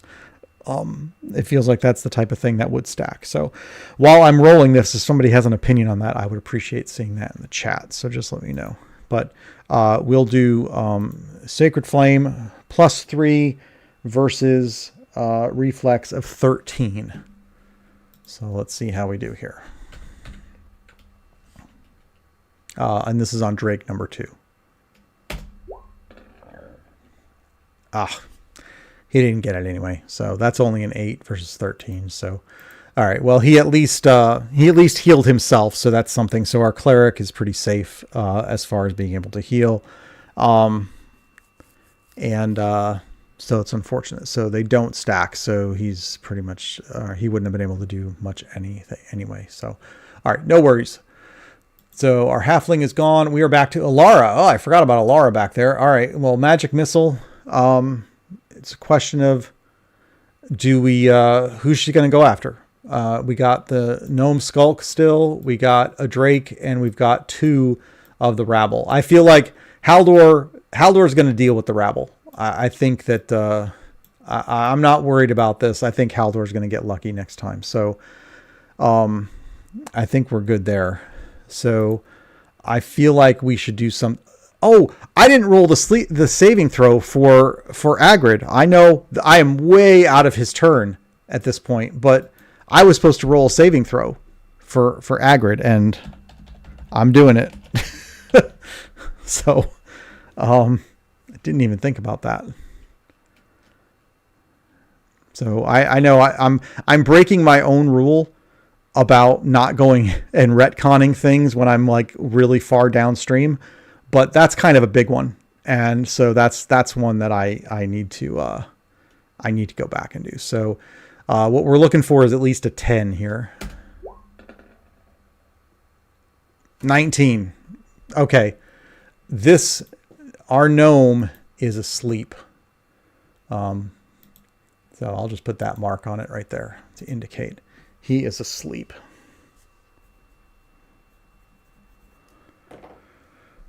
So, all right. Sorry. I apologize for the retcon there. That one was not, I definitely would not normally do that, but that was a kind of a big deal to have missed that one. So, I did not want to just overlook that. So, and that's pretty straightforward. So, oh, you're right. You're right. Sorry. He missed it.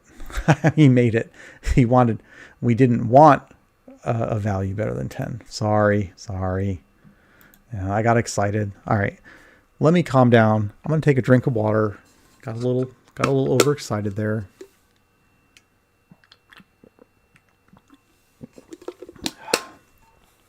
It's all good.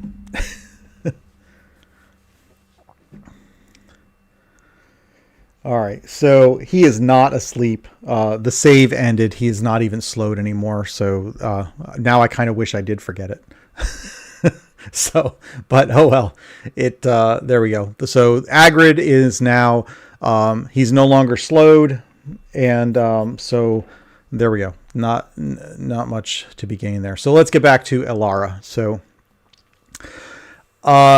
we've got. Let me pull up her sheet. And I think we already used sleep, so we can't do anything there. And burning hands, she would have to be. Oh, that's a close blast. She'd have to be down there, which she's not. So scorching burst, I think someone suggested that one, so I'd be good with that. Ray of Frost is a range 10, and that would slow the target also. It does the same amount of damage, but it's versus Fortitude. Where Scorching Burst is versus Reflex. They're both the same. So if we're going to do it against Agrid, they would both be the same. If we're going to do it against the Guard Drake, then Scorching Burst would be a little bit better. So, I'm going to move her a little closer for one, just to make sure she's in range. And let me see. So how are they looking? So from her perspective, believe it or not, the gnome, our gnome friend Agrid here, has not actually taken any damage. So, which is what would allow him to do that fade away thing, but he's not actually taken damage. So the sleep spell didn't deal any damage for him. So, it just slowed him, but that's not damage. So he's at full health. The Drake has taken, a bit of damage. So I think if we want to save the gnome and we could just gang up on the gnome afterwards and let's just finish off this Drake, I think that's probably a good strategy. So, and as soon as I have Lyra shift, then this Drake is going to be, they're going to have combat advantage. So we'll be in a good spot. So, all right, so let's do Scorching Burst against the Drake, which will be +4. It's a burst, so we can position that accordingly, and it's just 1, so it'll just hit right there, and it'll be +4 versus reflex. The reflex of the Drake is 13, so a +4 versus 13. She already used her Wand of Accuracy, so she can't use that anymore. But let's go +4 versus 13. Nice. So definitely a hit. That's a 17, and that will hit, and it's going to be 1d6 plus 4 fire damage.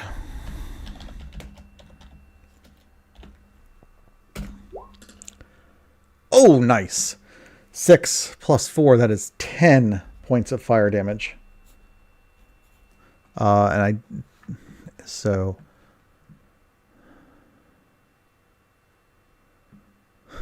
Yeah, I appreciate that. There's definitely a lot to keep track of here. So, but it keeps me energized though, and trying to make sure I've got all the things going right. So I appreciate the patience from everybody when I do slip up a little bit.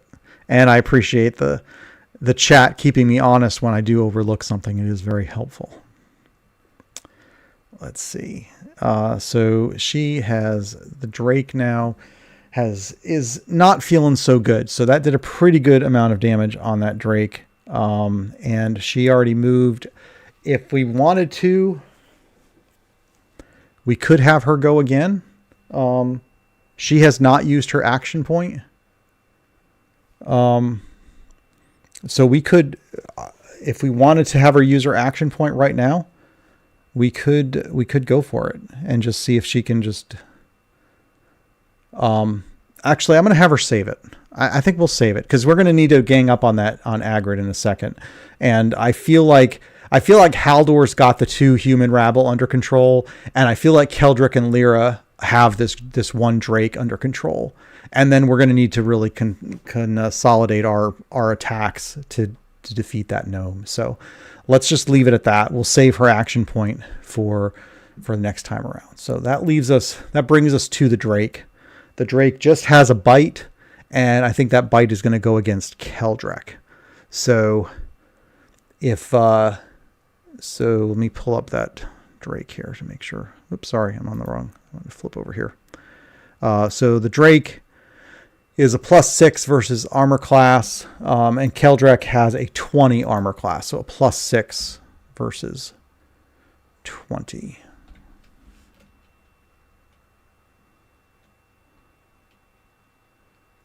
Thank you for the clarification on the temporary hit points. So, okay, so you just use whatever the maximum is from if you get it from multiple sources. So, okay, so it would just be Keldrick already has 3. And if I was successful in that other, whichever one it was, it would have still just been a +3. It wouldn't have stacked. So thank you for looking that up for me. I appreciate it. All right. We got a 10. And what was I doing? I was rolling an attack. Oh, this is the bite. So that is a 16 versus Keldrick's armor class of 20. That is not going to hit. So no damage there. Nicely done. So, and that's pretty much it for the Drake. Kind of thinking back to our whole thing about what kind of strategy they have, I do not feel that the Drake has enough intelligence to know that he should probably shift out of the way to avoid Lyra moving into a flanking position. So the Drake is just going to stay put and with the intention of continuing to attack Keldrick at every opportunity. And now we are to Haldor. Now Haldor has already used his action point, so he gets one shot at this, and I have put all my faith in Haldor by saying, okay, if Haldor has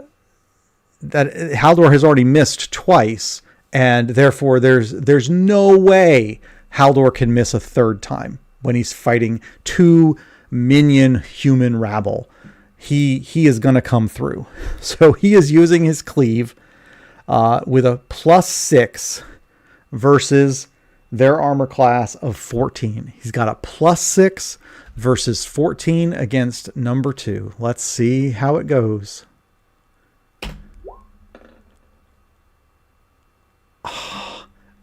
Versus 14, and he gets an 11.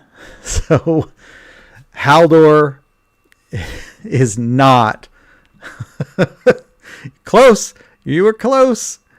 Haldor is not having the best of times here. He's already used his action point.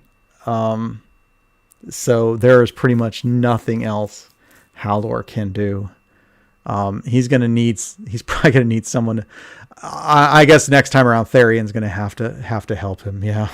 It's just, I think Haldor's backstory is he's the aging fighter who's trying to prove himself once more on the battlefield, and he is just not representing today. He's 0 for 3 now against these piddly little minions. So, man, okay, well, now it's their turn, and so let's see what they do. They've got their clubs +5 versus 17. Let's see how they make out. Number 2. Nope. And number 4. That one is going to hit. So that is a 17. So that will hit. And that's going to deal 4 damage to Haldor.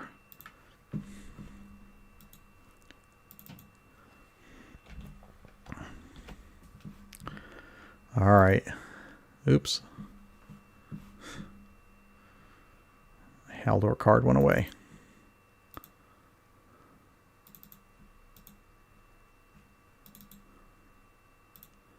There we go. All right, so Haldor has taken a bit of damage, but I don't know, he's there. He's keeping them occupied, if nothing else. I guess that's all we can say for him. He's buying time for everybody else to do the important work down here in the pit. So yeah, he plays with his food. Exactly. Yeah. All right. So that's them. Now we are back to Agrid. So we are back to our Drake. So he has got Lyra right in front of him. So he cannot actually use his ranged attack.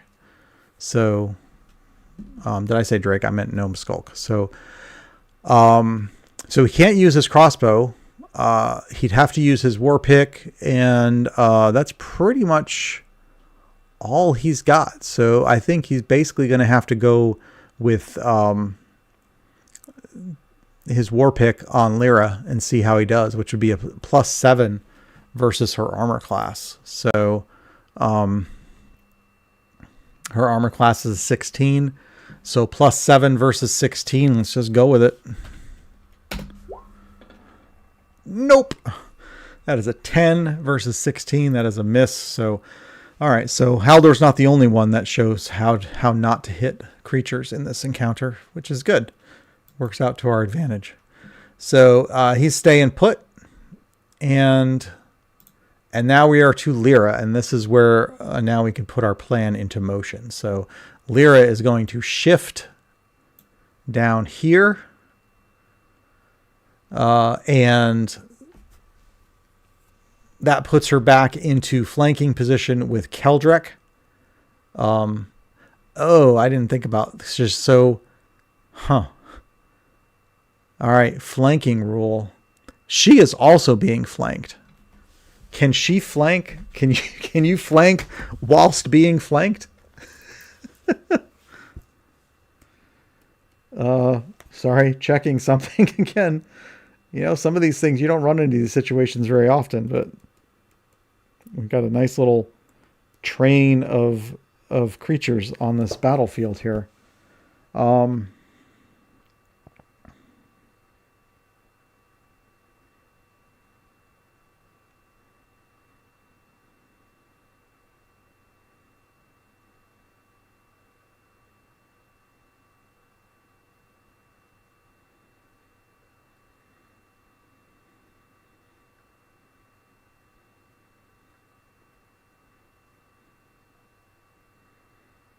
So I don't see anything.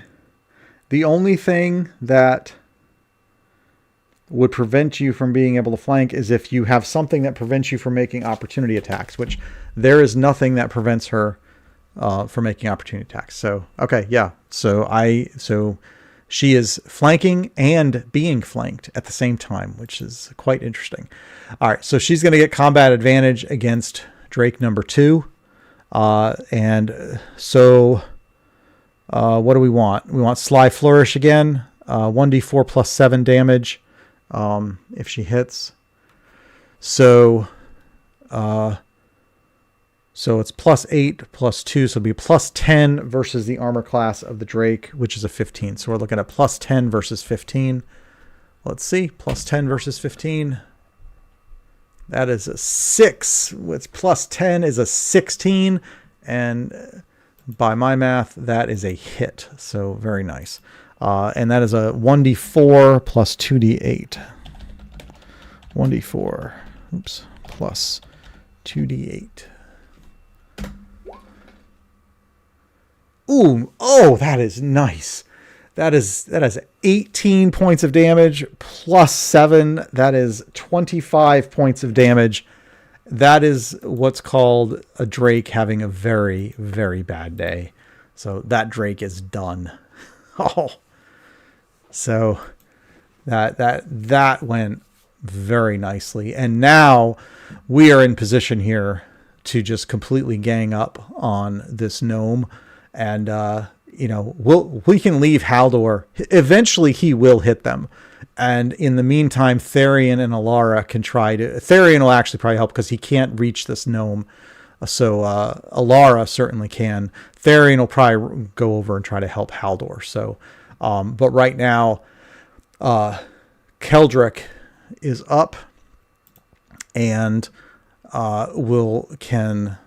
I'm gonna clean up the battlefield a little bit here, get rid of these tokens that are no longer in play. So just to clear it up a little bit. So Keldrick now can move and try to get in line with this gnome. So let's see. Keldrick's speed is a 5, so he doesn't have much in the way of speed. He could do I feel like Keldrick should probably use. Let's start using some powers here. He's got Radiant Smite and Paladin's Judgment that he can use. So let's see. 1, 2, 3, 4. So he can move 1, 2, 3, 4. All right. 1, 2, 3, 4. What's he got left on him? Keldrick, he's got the 3 temporary hit points, and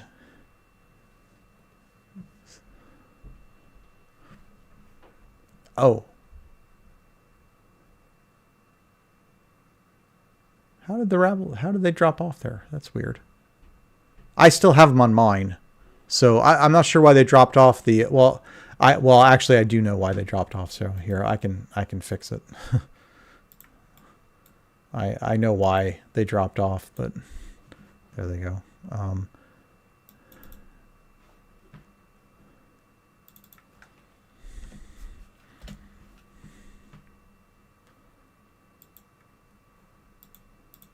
There we go. So, sorry, I don't know. They were still on mine, but I didn't catch that it had dropped off of yours. So, but there we go. So now they're still out there. All right, I can move. Oh, I actually have. I thought I had made a note. So yeah, so he'll do Divine Challenge on the gnome. Definitely. So the gnome is marked by Keldrick. All right. So it has to attack Keldrick. He has a speed of 5. So 1, 2, 3, 4, 5. I think I want to have him. It'll give up an opportunity attack, but I feel like if I move Keldrick here, then Lyra can shift into a flanking position on her next move. So, and oh, sorry, why is this, did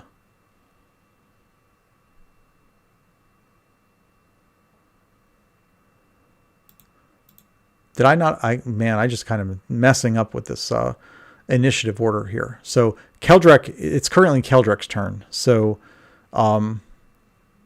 so we've got a little while to go before it's Lyra's, but I think I'm going to move Keldrick his 5 places, give up an opportunity attack to the gnome, and then move here to get into a flanking position, or to future flanking position. 1, 2, 3, 4, 5, and then the gnome gets an opportunity attack, which will be with the which is going to be the basic attack with a +7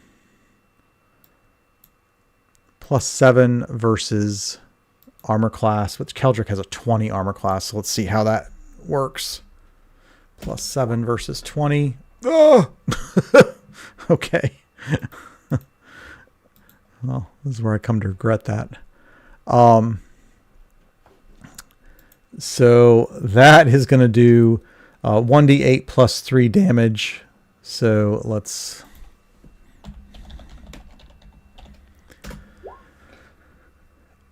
Oh, that's an 8. Plus 3, that's 11 damage.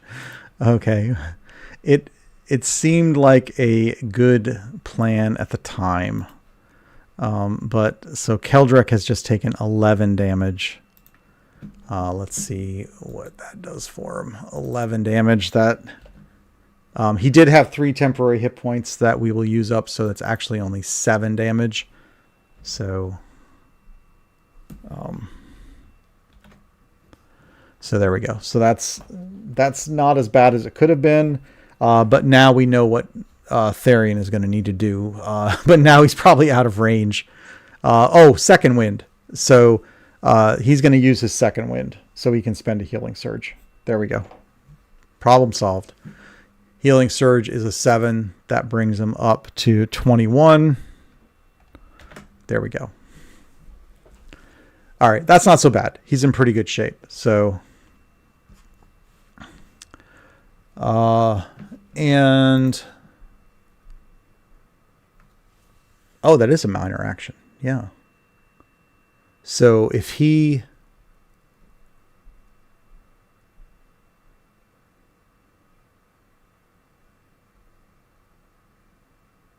that was a question that came up during the week, is whether lay on hands actually can be used on yourself. I've always interpreted that if it says one creature, it includes yourself, but there are other powers that indicate you or one creature or you or one ally, which implies that if it includes you, it would say you. And this one does not. It just says one creature. So I'm not sure that lay on hands can be used on yourself. I'm curious if anyone has different opinions on that, but that's where, what that is. So, all right. So he has moved and given up his opportunity attack. He has used his second wind to heal, and now he still has an action that he can take. So, so if he does Divine Challenge as a minor action, which will give him, so that's fine, and he'll get, so that gives him a +1.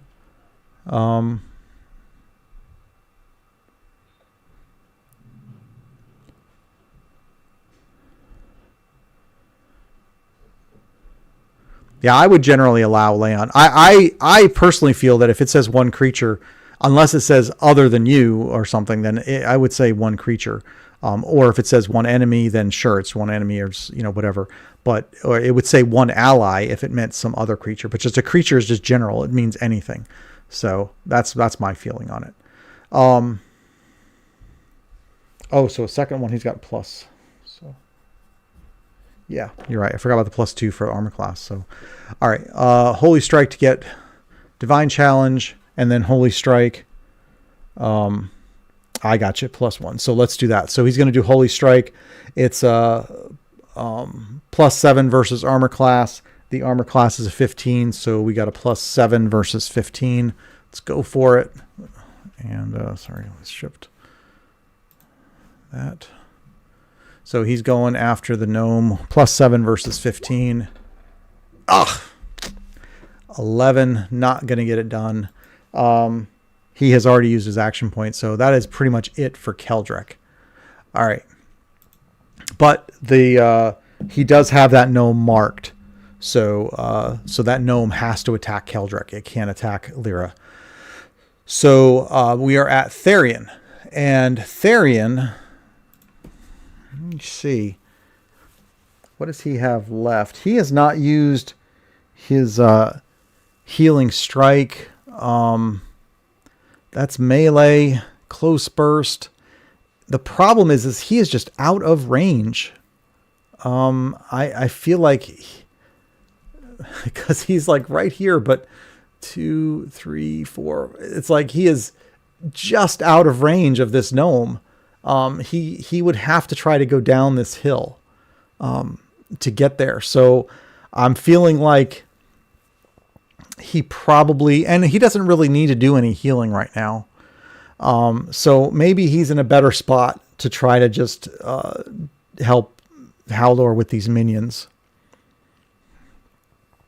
Haldor actually could use some healing. So he's used one healing word. So he could just use healing word and let Haldor spend a healing surge. Maybe that's the route we go. And that is a minor action. So let's start with that. Yeah, let's start with that. So Therian is going to use healing word, and it is a close burst 5, so that's fine. See, and this one says you or one ally. So that's where it's confusing, because it feels like it would say you if it was something that you could do on yourself. But so I don't know. Anyway. So Haldor can spend a healing surge, and then it will get 1d6 extra hit points plus 3, right? And so healing surge for Haldor. So that's going to get him 7 back, and then he'll get 1d6 on top of that, which will get 2. That'll actually put him back at full health. But we all know he would get another 3 on top of that if he wasn't already at full health. So, all right. So Haldor now is at full health. That was just a minor action. So Therian still has some more. I say, let's do this because Haldor's struggling so much. But his Reaping Strike deals damage even on a miss. So how about Therian tries to help him out by doing Sacred Flame. Yeah, we'll do Sacred Flame on this minion here.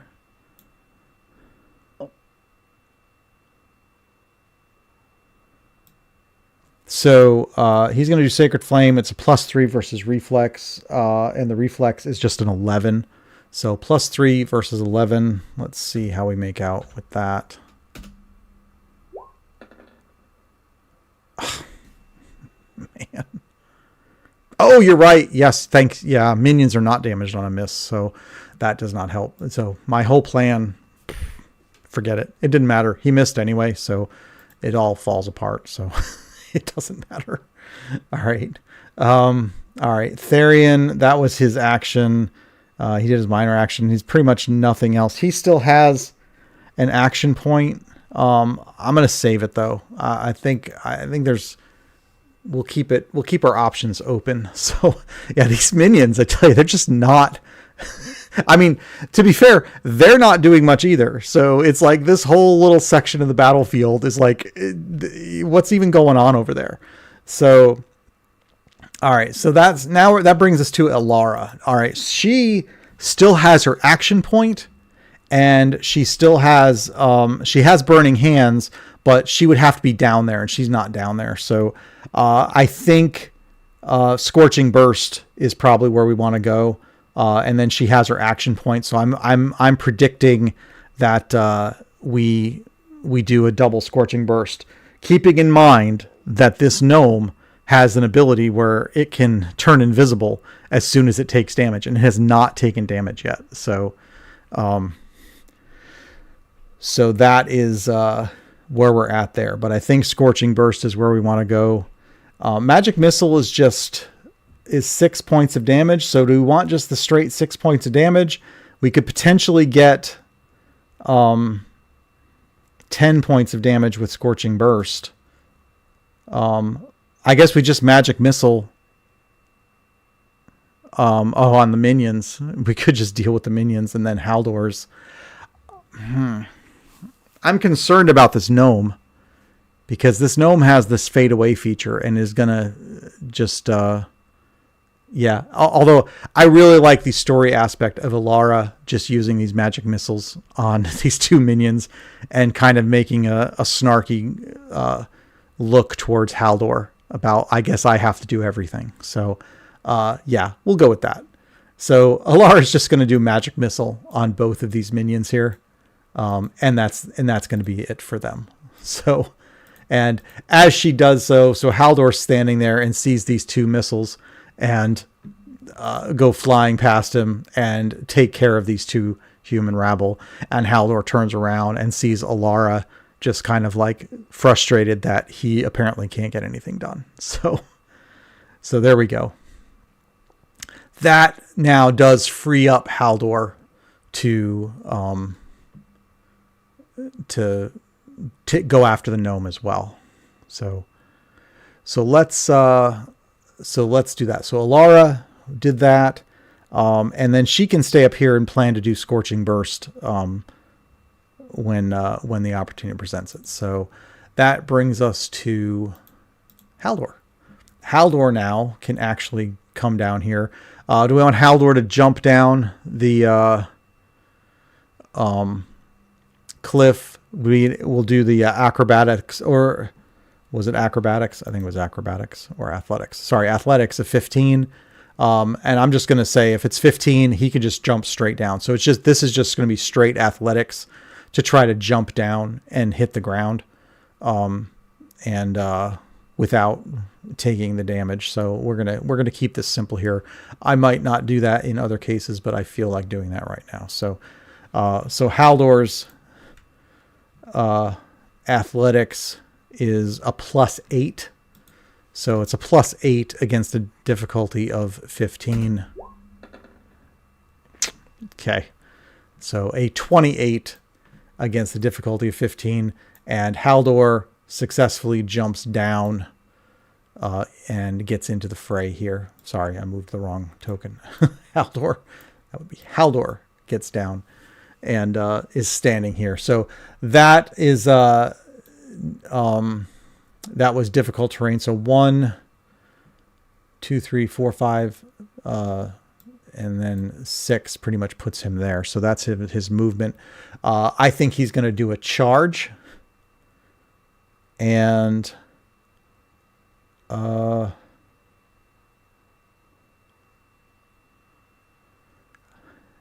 wonder.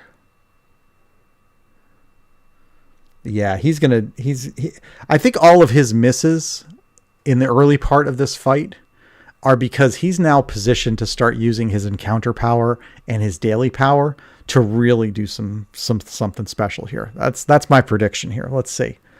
So he, but that's the end of his move. He can double move 1, 2, 3. Oh, 1. Yeah. So he's going to move. He's going to actually flank this. Yeah. So he'll move again and that'll put him there. So he'll double move and that puts him now flanking this gnome with Keldric. So we're kind of setting that up for the future. So now I can get rid of this human because there's no more rabble there. And we'll move forward.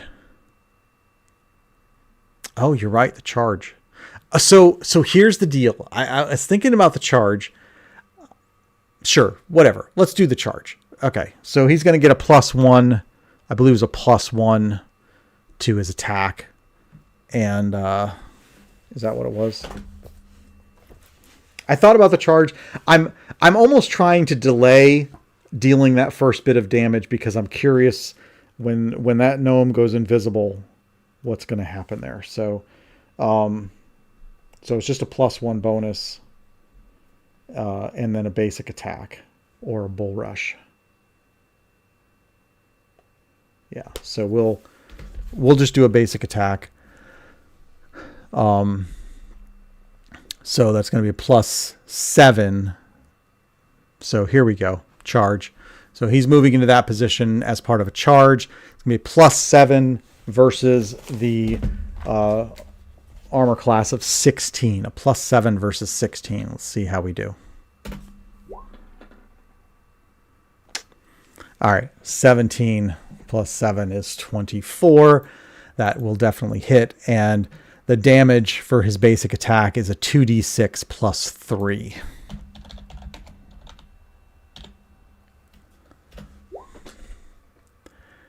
So that is 6 damage plus 3. That is 9 damage. Now, let's pull up this.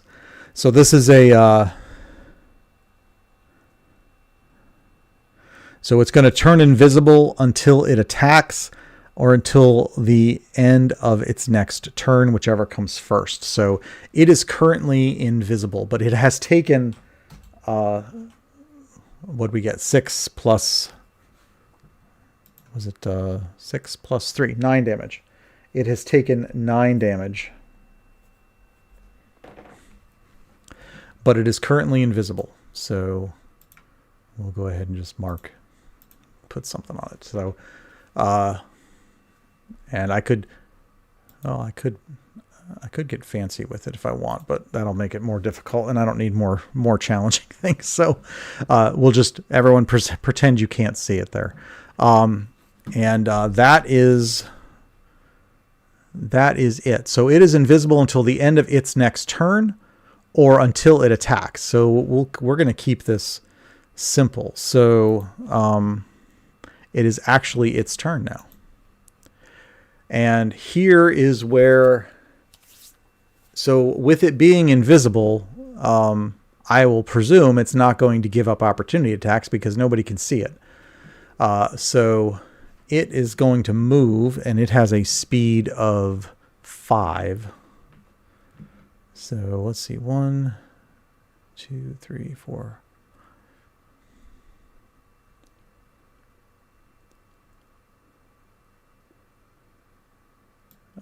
So I think 2, 3, 4. It's going to move. It's going to start trying to move away. I'll try to, sorry, let me get there. It's going to start trying to move away. Oh, does it get combat advantage?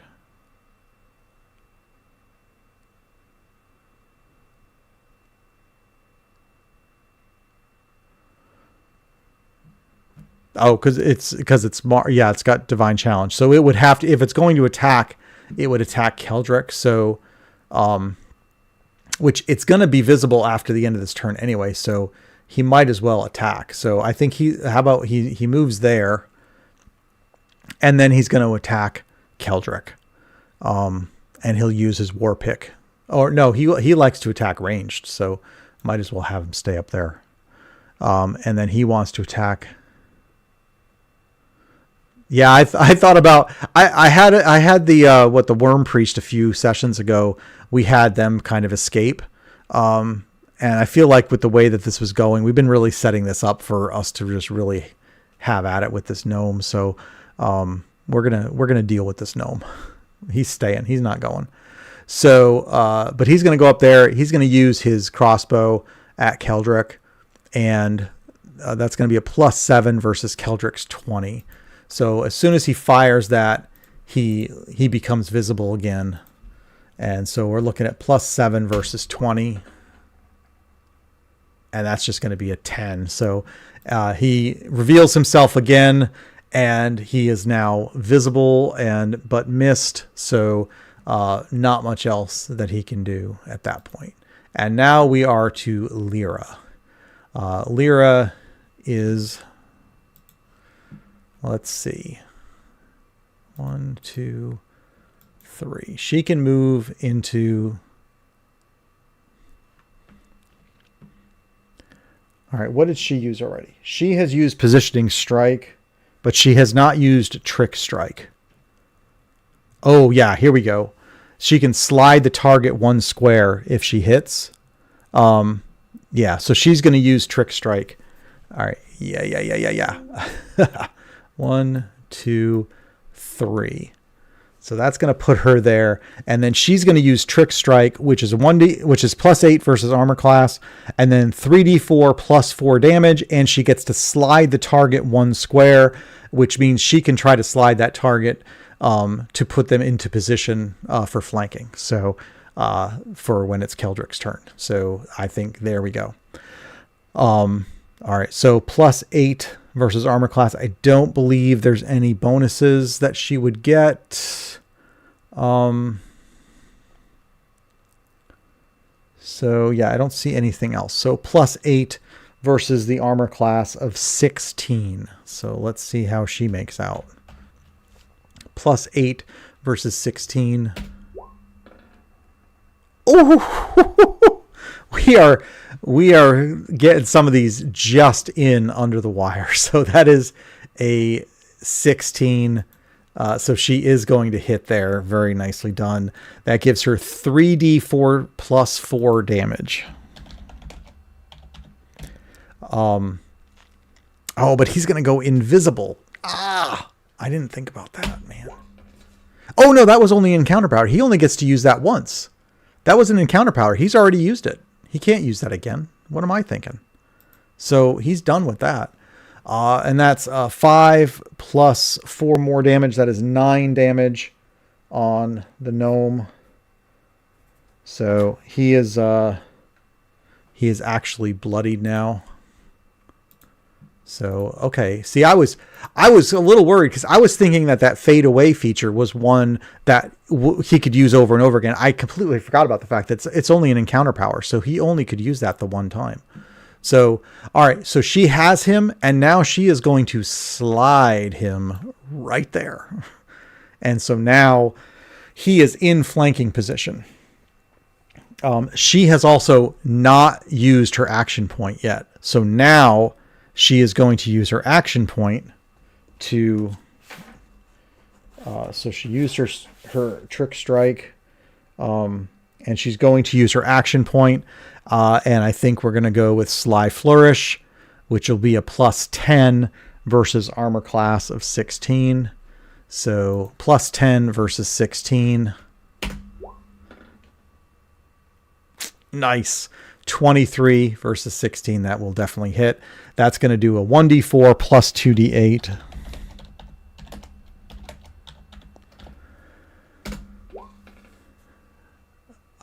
Nine. That's 13 plus 7 damage. And wow. Keldrick can just go home and take it easy and tell the story however he wants to tell it. But everyone here will know that it was Lyra that finished off this gnome just like it was nothing. So that one worked out very nicely. All right. And we have defeated everybody in this burial pit. Meanwhile, this whole time, our buddy Duvin Stahl has been tied up, bound, and gagged in the corner here, watching all of this unfold in front of his eyes. And yes, poor Haldor. Yeah, I have a feeling that the stories Haldor tells will be quite different from what actually transpired here. So, but yeah, Lyra did. This was Lyra's fight, honestly, because I don't think she may have taken a little damage, but I'm not even sure she did. If she got hit once, maybe, but I mean, she jumped down there. I mean, she slid down on a dead halfling down this cliff and landed on a drake and just started kicking butt every chance she got, and pretty much just mowed down all the enemies. This one. So whatever Haldor and Keldrick want to say, this was Lyra's fight from start to finish, and she just nailed it. So, yeah, good for her.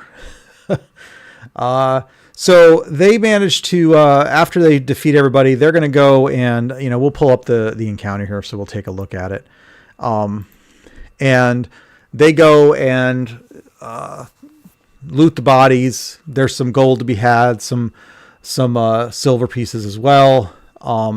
There's a relic that I'll dig into a little more on what that is. I haven't looked ahead to see what it is. Oh, it's just a relic worth 550 gold, I guess. Agrid has an amulet of health, so we'll figure out who gets that, and I'll have to keep track of that.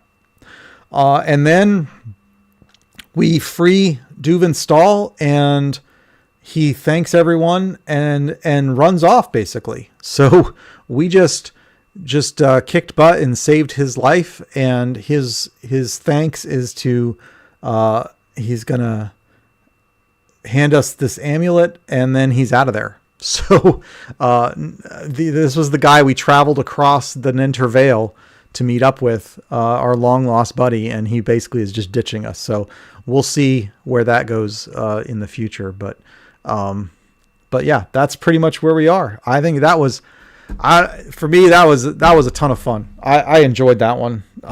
It had been like a month since we've last played. Sorry, needing to get that going. And this one, man, I couldn't ask for a better encounter than this one. This one worked out really nicely. I loved all the tactics in this one, with having to deal with that hill. I wasn't sure how we were going to deal with that cliff at first, but I loved the thing. I loved the idea of sliding down the cliff like Legolas. That was awesome. And all the different flanking moves. We slid, we charged, all the things. That was good stuff. So appreciate all the input from everybody on that one. That one just really played out very nicely in my mind. So, yeah, that was great. What a great way to start the year. I'm looking forward to the next one. I intend to do these every Thursday. Next week, I'm going to do a test stream. Like I said earlier, I tried to get this going to Twitch as well. So it's simulcasting on both. But that didn't work this time around. I'm going to do a test stream sometime in the next couple days, where I'll just try that out. So, hopefully that's working. So if anybody prefers watching on Twitch, that hopefully we'll have that out there. But yeah, and then we'll set up the next one. After this one, we're going to actually head into the keep. So this is the last encounter out on the surface. There's supposed to be some role playing. I think I'm just going to write that up as like a newsletter post. So if anyone wants to check those out, I'll put it out there. That's my intention anyway. I'll just kind of update everything, and we'll write that out as a newsletter post for what the role playing does for us. And then the next Thursday, we'll pick it up with it'll be the first encounter inside the keep on the Shadowfell, and we'll actually start doing this dungeon crawl, and we'll keep it going. So, but this was a lot of fun. I had a great time. Thank you everyone for all the input and keeping me honest with everything and being patient when I lose track of some of the stuff I'm trying to juggle here. So I do appreciate that. So but yeah, it was a great time, and I really appreciate it. If you want to help out the channel, please at least like the video. And then leave comments. Those all help the algorithm. So at a minimum, please do that. And if you want to check out anything into the in the description, please do so. The newsletter is free, and I provide an encounter every week. I do a Monster Monday, and I have an encounter that you can go and download a PDF from absolutely free. So please feel free to jump out and do that. That would really help me as well. So, but with that, thank you, everyone. Thank you for everything. I had a great time, and I hope you did too. And I can't wait till next week to keep this going. So thank you, everyone. And until then, take care.